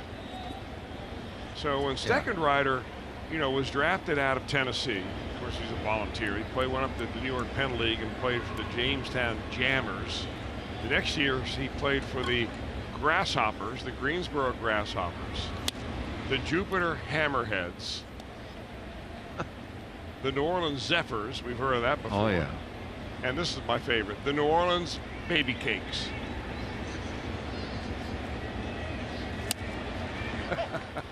Oh, by the way, we're sending you to Miami. You're going to be a fish. That's right. And Double-A, which he did skip, was the Jacksonville Jumbo Shrimp. Not just the shrimp, the jumbo shrimp. Yeah. I mean, that would be gotta one, get that that's J in there. That's a serious hat collection right there. No question about it. By far my favorite, the Baby Cakes. Of course. Come over here, Baby Cakes, and the whole team looks. How about the manager arguing with an umpire? And he says his piece, and the umpire says, listen, baby cakes. Exactly. He was out. Oh, that's beautiful.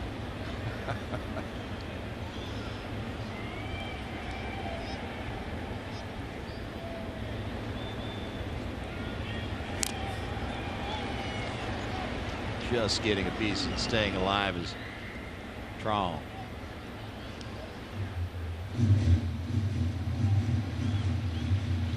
The Cajun pronunciation of Traum has been eating us alive. You do it very nicely, by the way. Try to put the emphasis on the first syllable, the way that Blake pronounces it.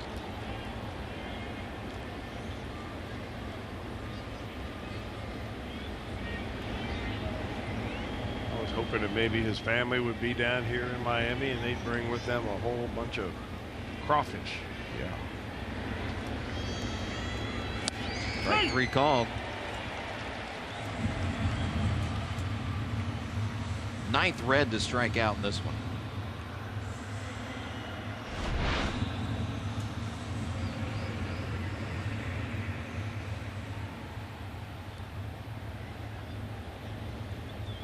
And with 2 outs, Castillo will hit. And no one warming up in the Reds pen.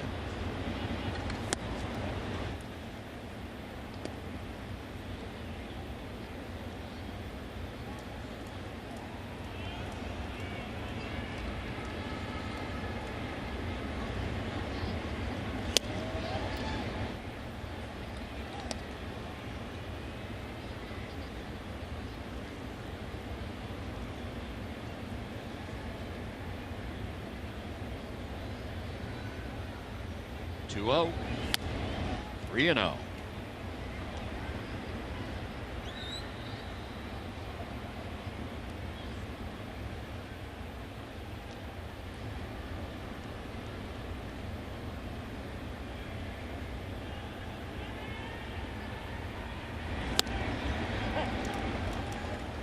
Three balls and a strike.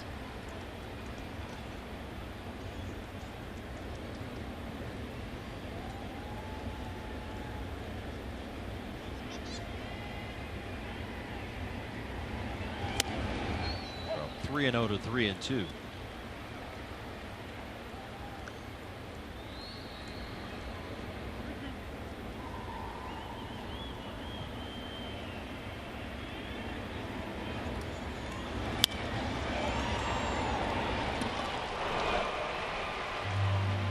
Still no score in Miami.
Sports Ohio has been brought to you by Geico. 15 minutes could save you 15% or more on car insurance.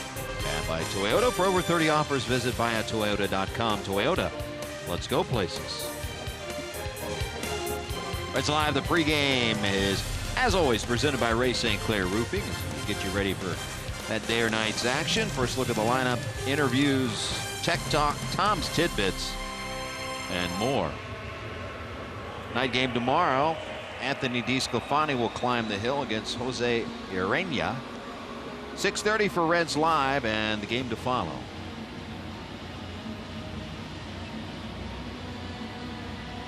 The story tonight is all pitching.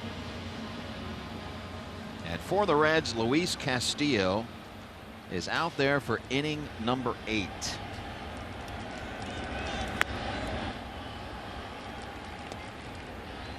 Seven innings was the longest outing of the season for him. He did it one other time this season. His career high is 8. Now, the key to going deep into a ball game is just forget about what inning it is and just find yourself, in the moment, batter by batter. Just past the glove of Trahan into center field for a base hit. So Ortega leadoff single here in the 8th. All right, you get down to the bottom of the order right here. This one, a little flare job off the end of the bat. Just one of those unfortunate breaks for Castillo. You get Sierra, the center fielder, up here. Good handler of the bat. So we're wondering if Don Mattingly, a 0-0 ball game, you get down to the 8th inning. He's 3 outs away from a win if he can figure out a way to put a run on the board. So more than likely Sierra is laying one down, and you're going to see a pinch hitter coming to the plate. In fact, we already have one in the on-deck circle. Also a pinch runner at first base. Isaac Galloway will be the pinch runner at first base.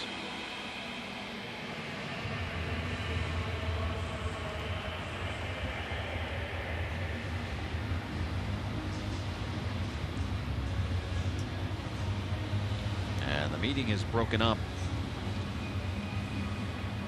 Stirring around now in the Reds bullpen. Magnorice Sierra. Bunted right back to Castillo. He'll go to second base and get the out on the first. Not in time to get Sierra, but they cut down the lead runner.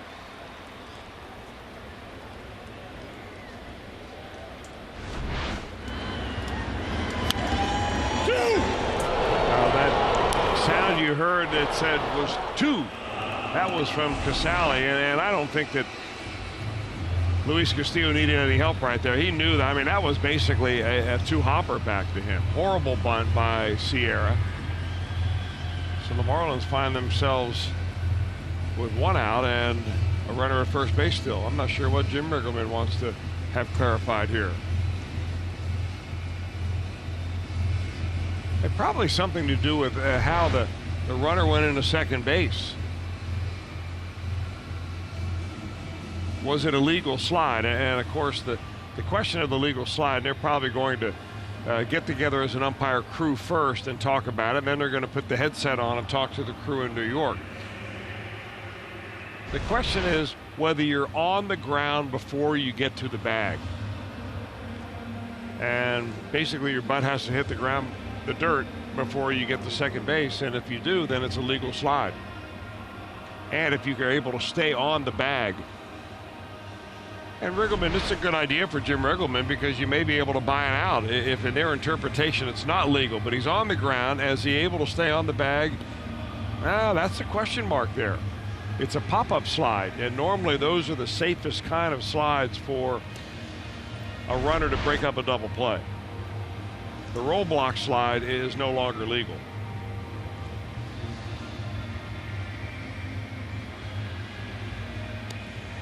So the crew chief Gary Cederstrom on the headsets back to New York, along with second base umpire Ben May. You can see straight down the baseline.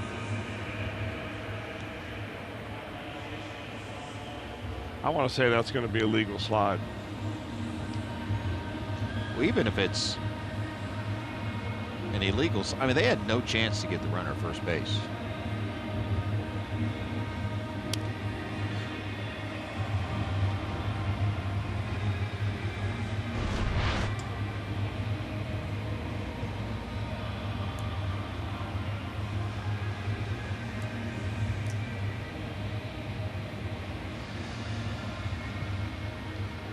taking a long look.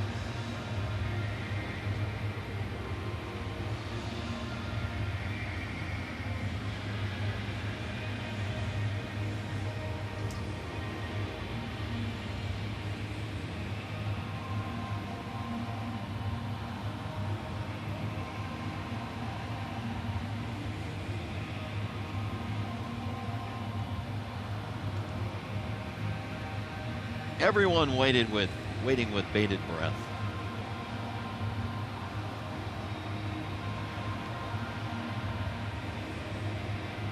Obviously a tough decision here. And it looks like they finally have the decision, and the survey set.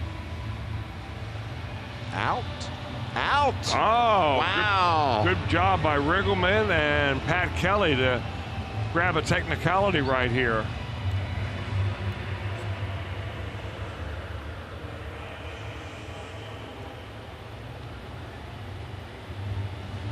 Wow. I'll have to head down to the umpire's room either after the game or before tomorrow's game and find out what the explanation is on that. That's interesting. And maybe it was the fact that he came up off the bag at second base rather than remaining in touch with it. So the Reds catch a break right there. They erase the leadoff single, and there are 2 outs here in the bottom of the 8th. Pinch hitter at the plate, it's Miguel Rojas. Well, that's really a sacrifice bunt that backfires. Yeah. Trahan goes up, reaches up, and gloves the bullet off the bat of Rojas. 8 scoreless from Castillo, tying a career high.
Presented by Ace Hardware. Special prizes from Frisch's, Montgomery Inn, La Rosa's, Dunkin' Donuts, and many more will be given away throughout the game to lucky fans. See the Reds take on the Pirates for as low as $12. Visit Reds.com for tickets, postcard entries accepted.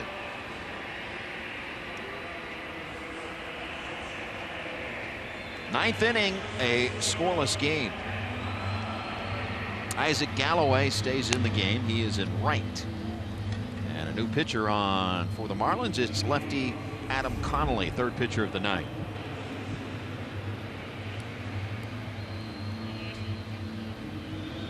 And a pitcher's duel throughout. Reds have 3 hits, Marlins 4.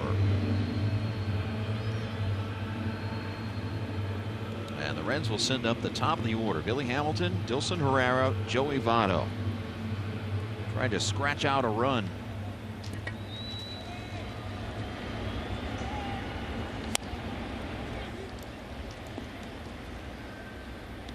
Hamilton 0 for 3 here tonight.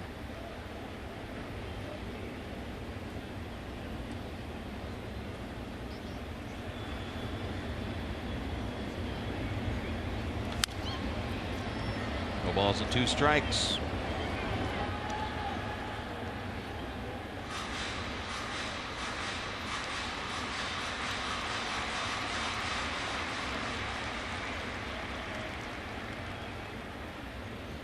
Oh, 2 pitch.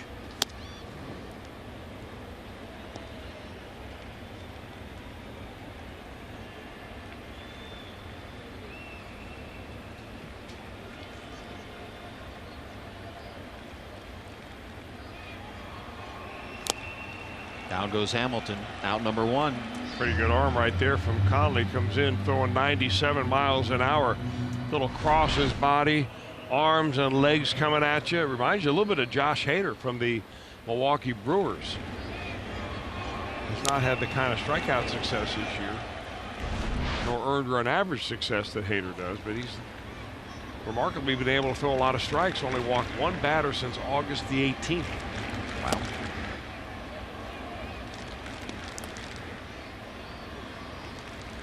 Dilson Herrera 0 for 3.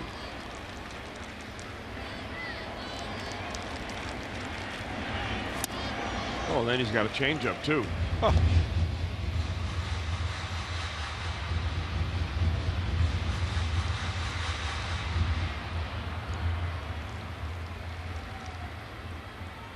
One pitch. Marlins don't have a shift on, but third baseman can't play any closer to the line. Anderson is right now. I guess maybe 1 step closer.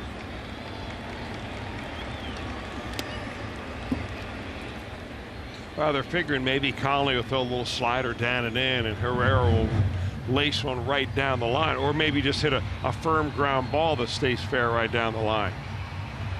Sometimes that happens when you make a good pitch. So that's why you see the third baseman standing right there. The 3-1. Full count.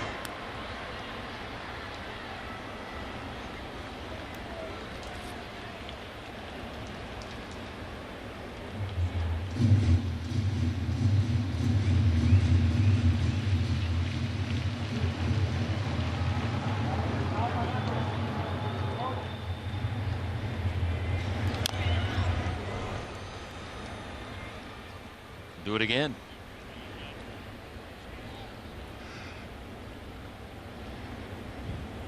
Still delayed in Pittsburgh. Top of the 5th, Pirates with a 3-1 lead. St. Louis leading the Giants 1-0 in the 3rd in St. Louis.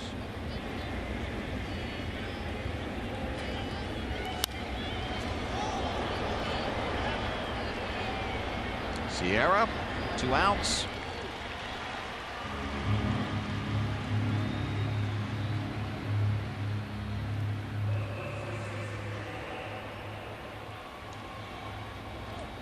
No one throwing in the Reds pen. At the top of the order in the bottom of the 9th for the Marlins.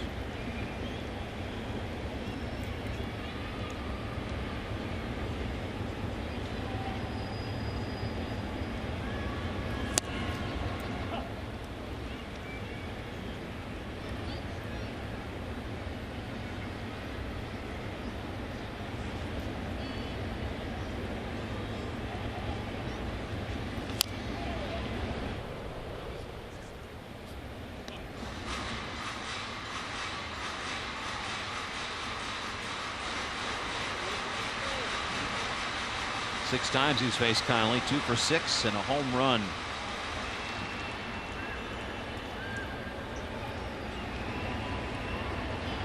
Now would be a good time.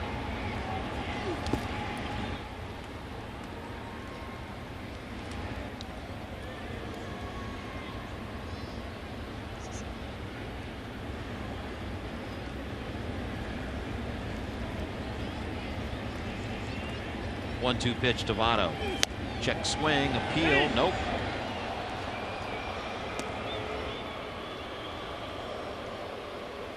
Two and two.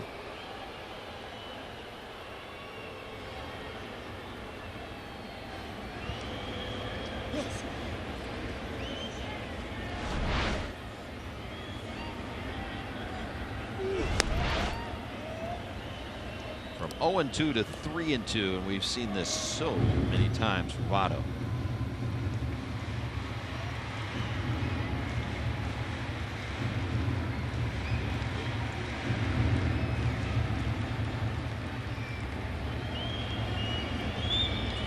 Payoff pitch. Walked him.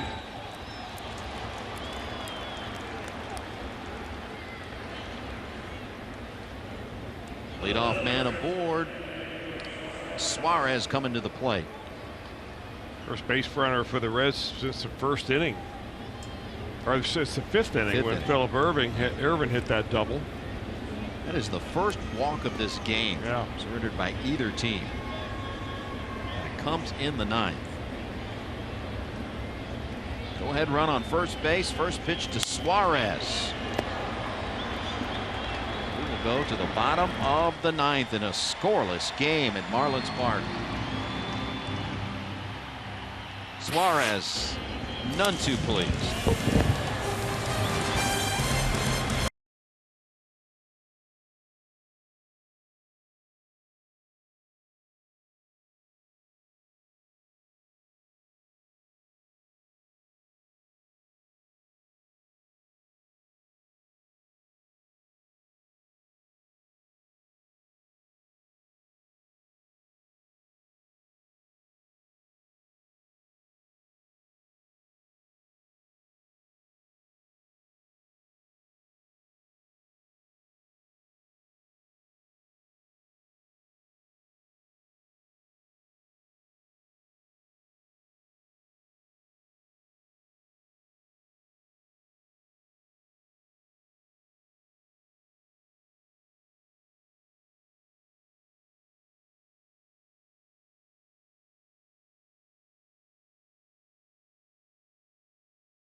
Nice memorabilia and a trip for two to see the Reds at spring training out there in Goodyear, Arizona. Each donation of $25 equals one entry into the sweepstakes. For rules and entry, visit reds.com/spring sweepstakes. Some restrictions do apply.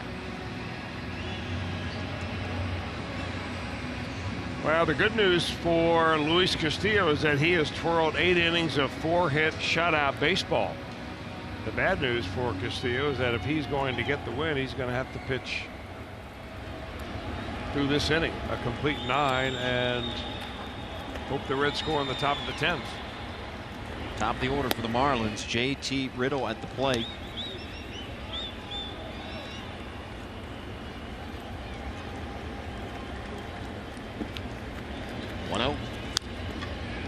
Defensive replacement for the Reds, Mason Williams, is in left field for Herrera.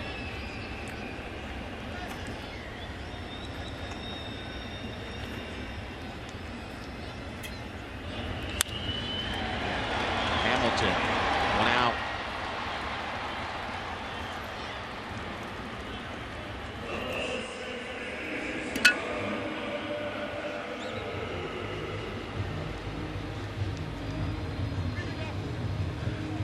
And that'll bring up Starlin Castro. Castro's got one thing on his mind right here, and you know what it is. It's getting a pitch that he can drive out of here. So look for him to leave his shoes behind when he takes a cut.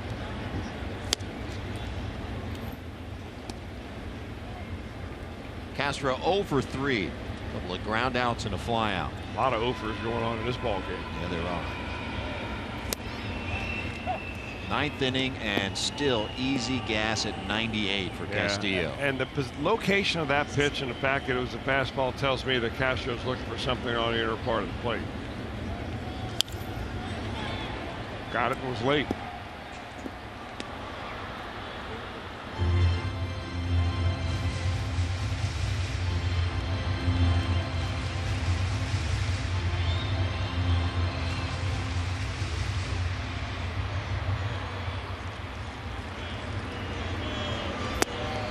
Two and two.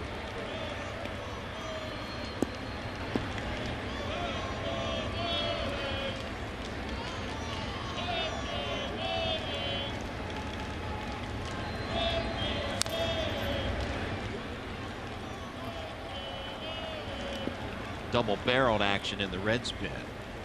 Lefty Amir Garrett, righty David Hernandez.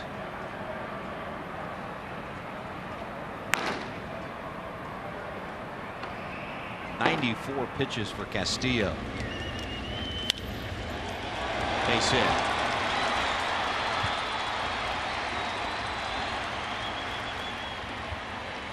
We'll see what Jim Riggleman does here with the dangerous hitting Realmuto coming to the plate. And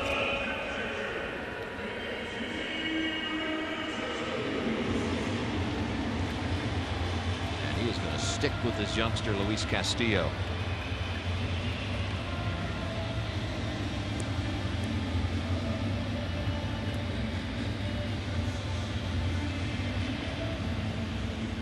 Winning run on first base. One out. The three batter for the Marlins at the plate.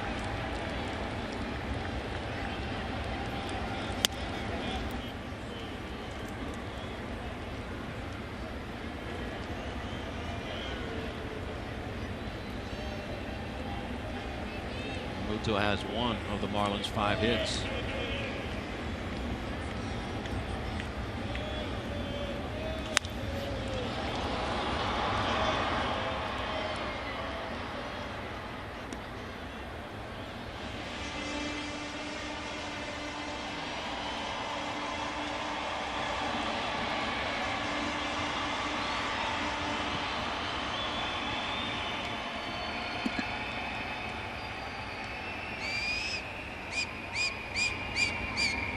The 1-1. 2 balls and a strike.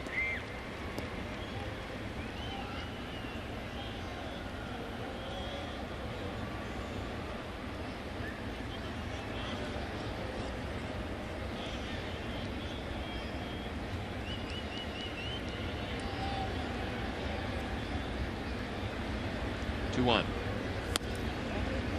Oh my. Wow. The incredible shrinking late inning strike zone. And Castillo a long look in at home plate umpire Stu Sherwater. Wow.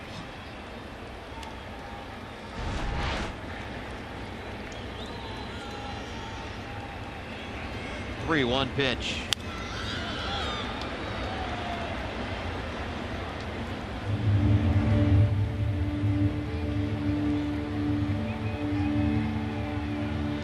Even 100 pitches for Castillo.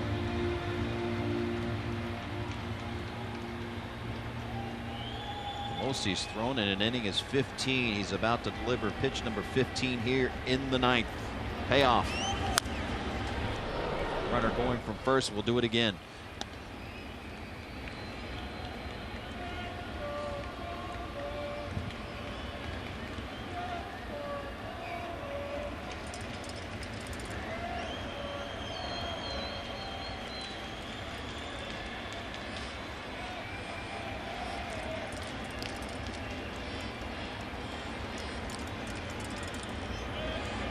Was the runner again, and he walked him.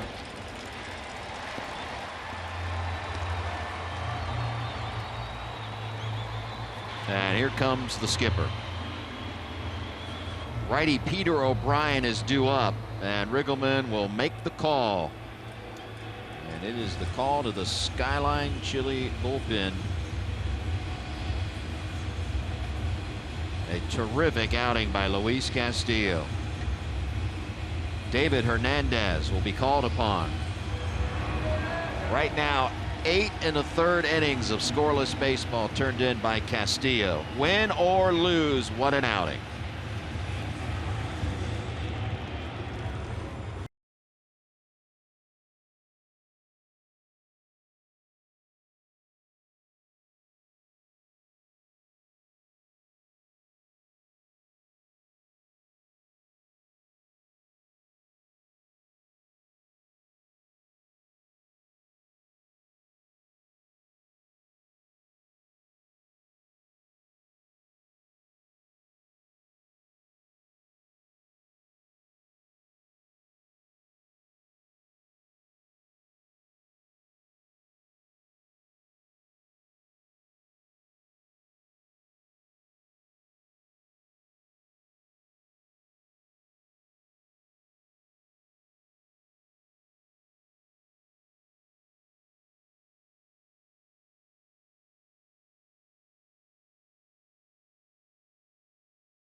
was Luis Castillo tonight, but it wasn't in the cards. But 8 1/3, 5 hits.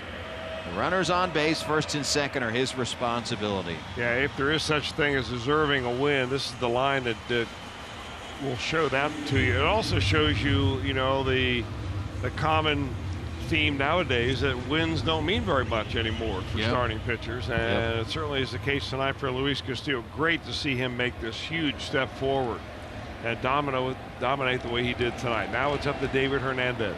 Winning run at second base. Hernandez v. Peter O'Brien. Terrific season for Hernandez. He was in the game last night. 1 inning and a walk.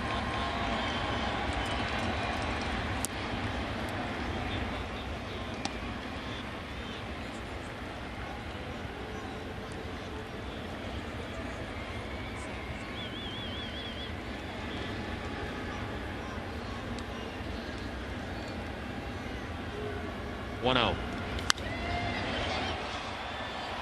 And that'll drift out of play.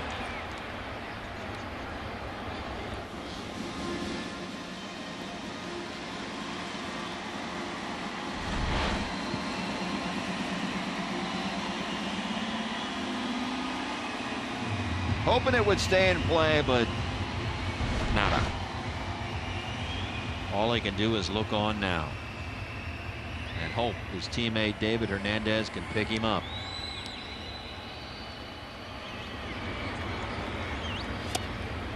One and two. Boy, good looking slider from Hernandez. Nice late break.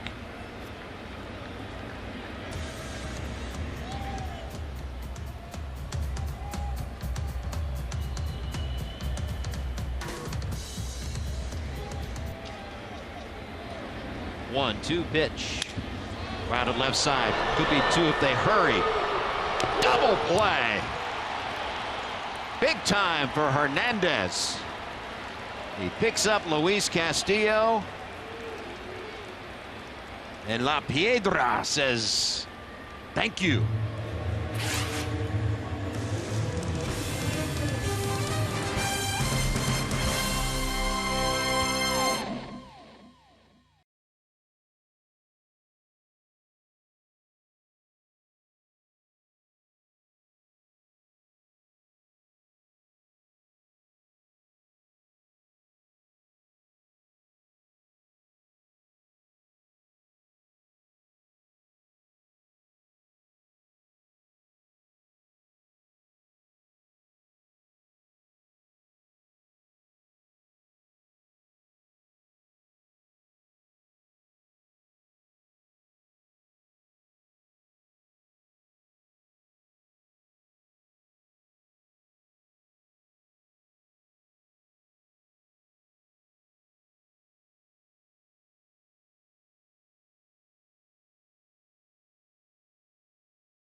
Of extra innings.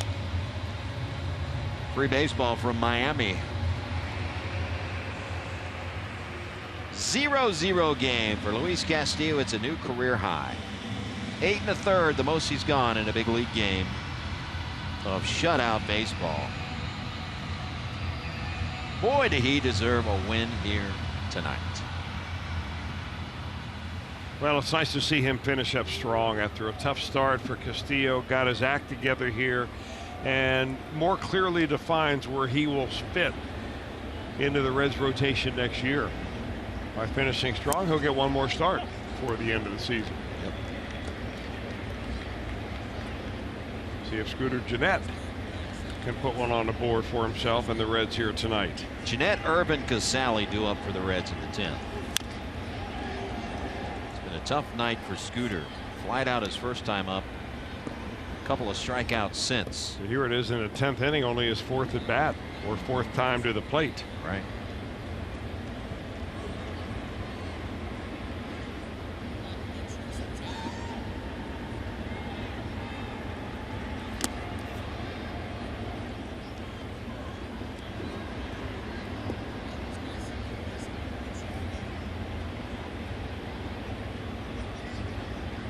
Adam Conley gave up a walk in the 9th.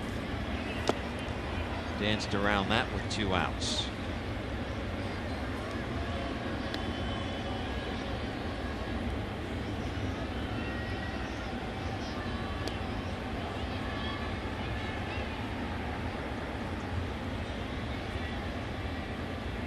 Two to Scooter. Got him.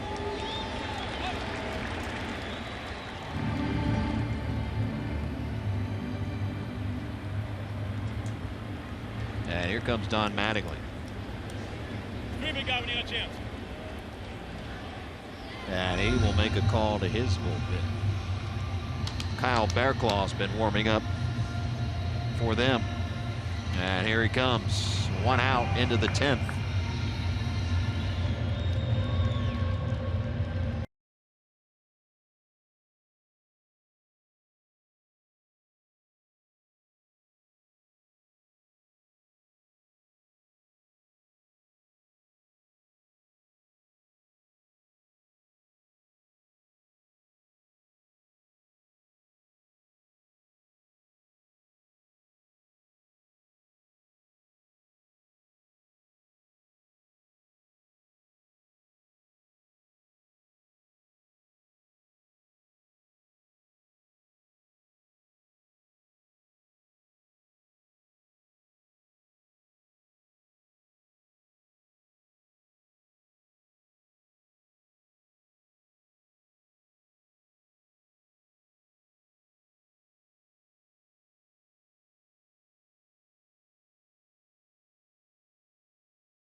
And not a lot of action going on, obviously, except pitching change now as Kyle Bearclaw comes in to pitch for the Marlins. Bearclaw, right-hander, hard thrower, was this closer, and boy, did he have one sensational first half of the season.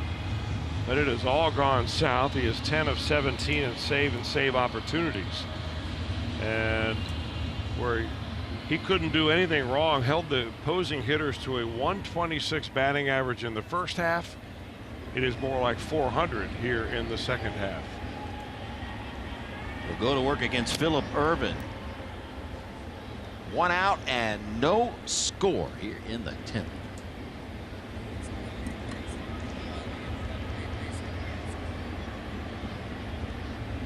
Bearclaw working from the stretch. And a fastball right at the letters. 1-1. Bearclaw originally drafted and signed by the St. Louis Cardinals, then traded by the Cardinals to the Marlins for Steve Cishek. I just saw him, I think, wearing a Cubs uniform. Pitching out of the bullpen, doing a good job, sidewinder. Bearclaw has always had a good arm.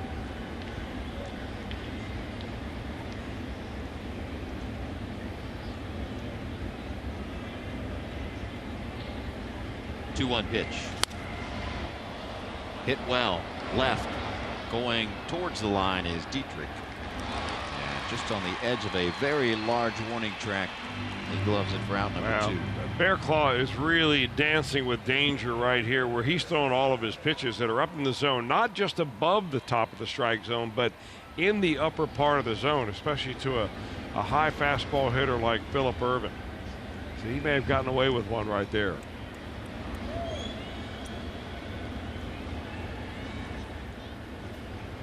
Casale 1 for 3. His double came back in the third.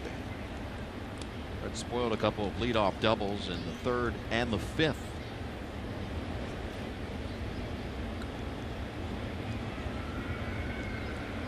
They've only had 3 hits in this one. And their last hit coming in the fifth. That was a double by Ervin. 1 base runner since. That was a walk to Votto in the ninth. Sally goes the other way. But this is such a big ballpark. Galloway has it. Middle of the 10th. 0-0.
Track, and you heard Jim Day say the big warning track. Well, it is the biggest warning track in Major League Baseball.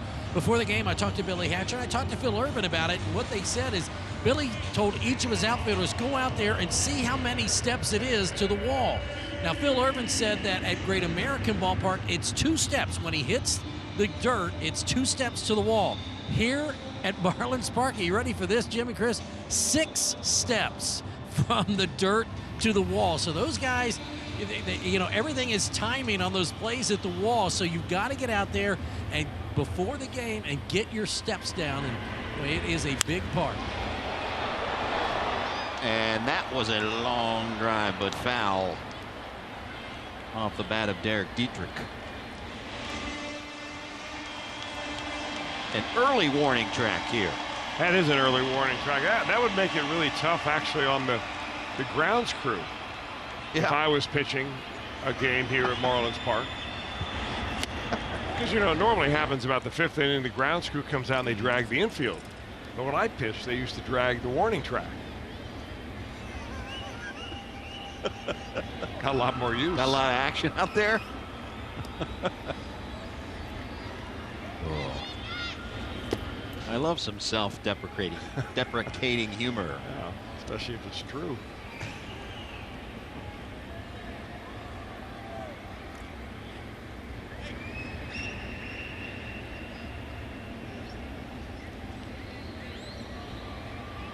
One, two.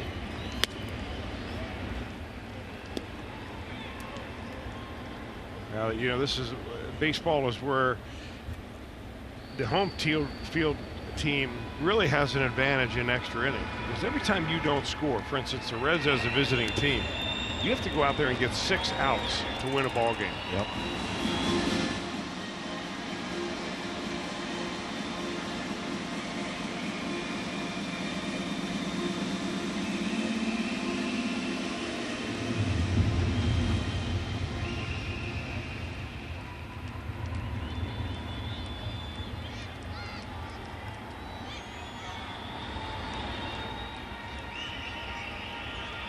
Payoff. Do it again.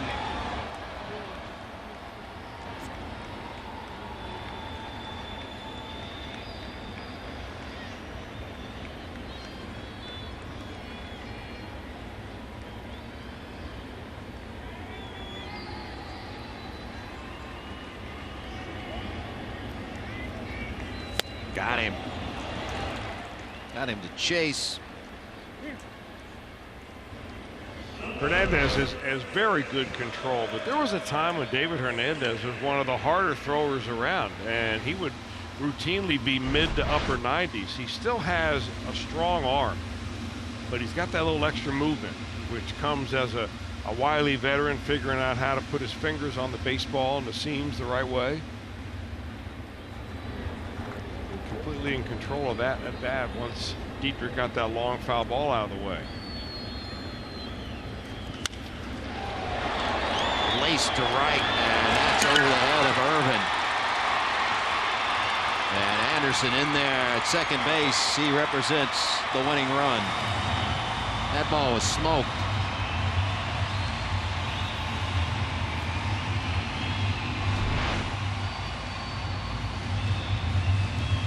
Right in the heart of the plate.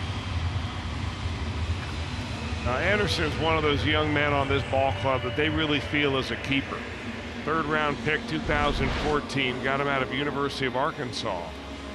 And in his second year here, he's hit 10 home runs, and that is his 32nd double. So that's the guy you need to keep from scoring here.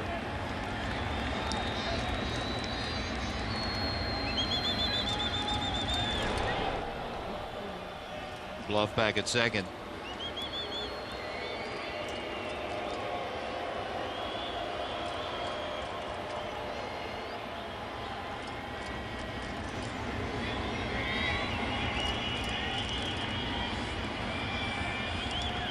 First pitch to Isaac Galloway.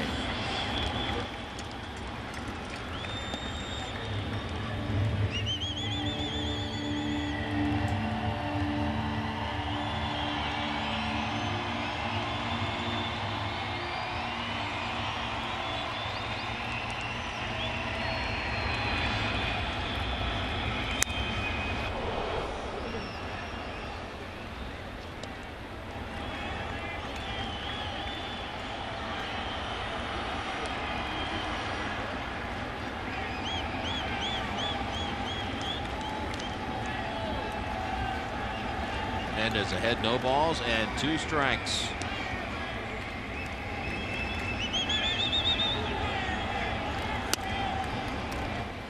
Wow. Stu Shorewater not giving up those low strikes here late in the game.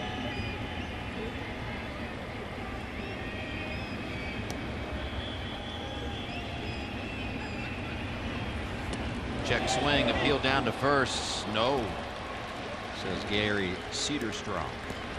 Yeah, Kirk Casale thought that maybe Galloway went on that. Galloway, 28-year-old rookie, has spent 11 years in the minor leagues with the Marlins. Drafted at age 18. It's the only organization he's been with.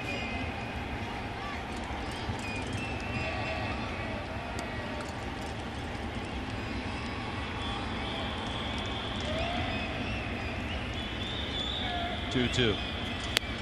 Full count. Well, this would be the base hit of his life.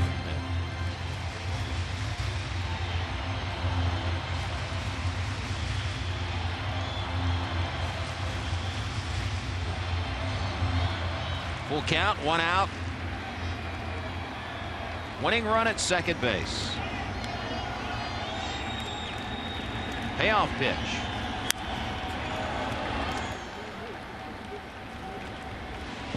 Can you imagine being a young man drafted? You have high hopes of making the major leagues, and then it takes you 6 years to get out of A-ball. Wow.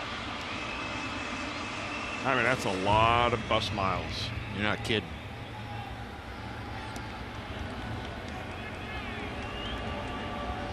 Payoff again. Right field. Hit well. Going back is Irvin. That's off the wall. Here comes Anderson to the plate. And the Marlins are going to win this one. Isaac Galloway delivers. And the Marlins take game 2 of a 4-game set.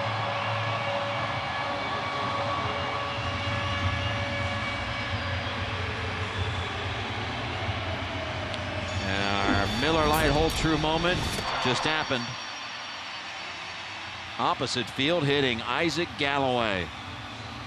Well, they got a breaking ball up and went with it, and boy, did he pop it a long way.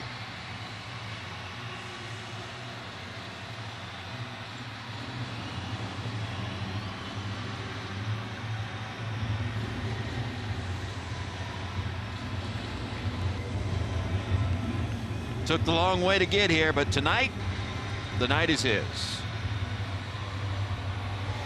Marlins winning 1-0. Reds Live, the post-game edition with Brian Giesenslaw and Sam LeCure coming up here on Fox Sports Ohio.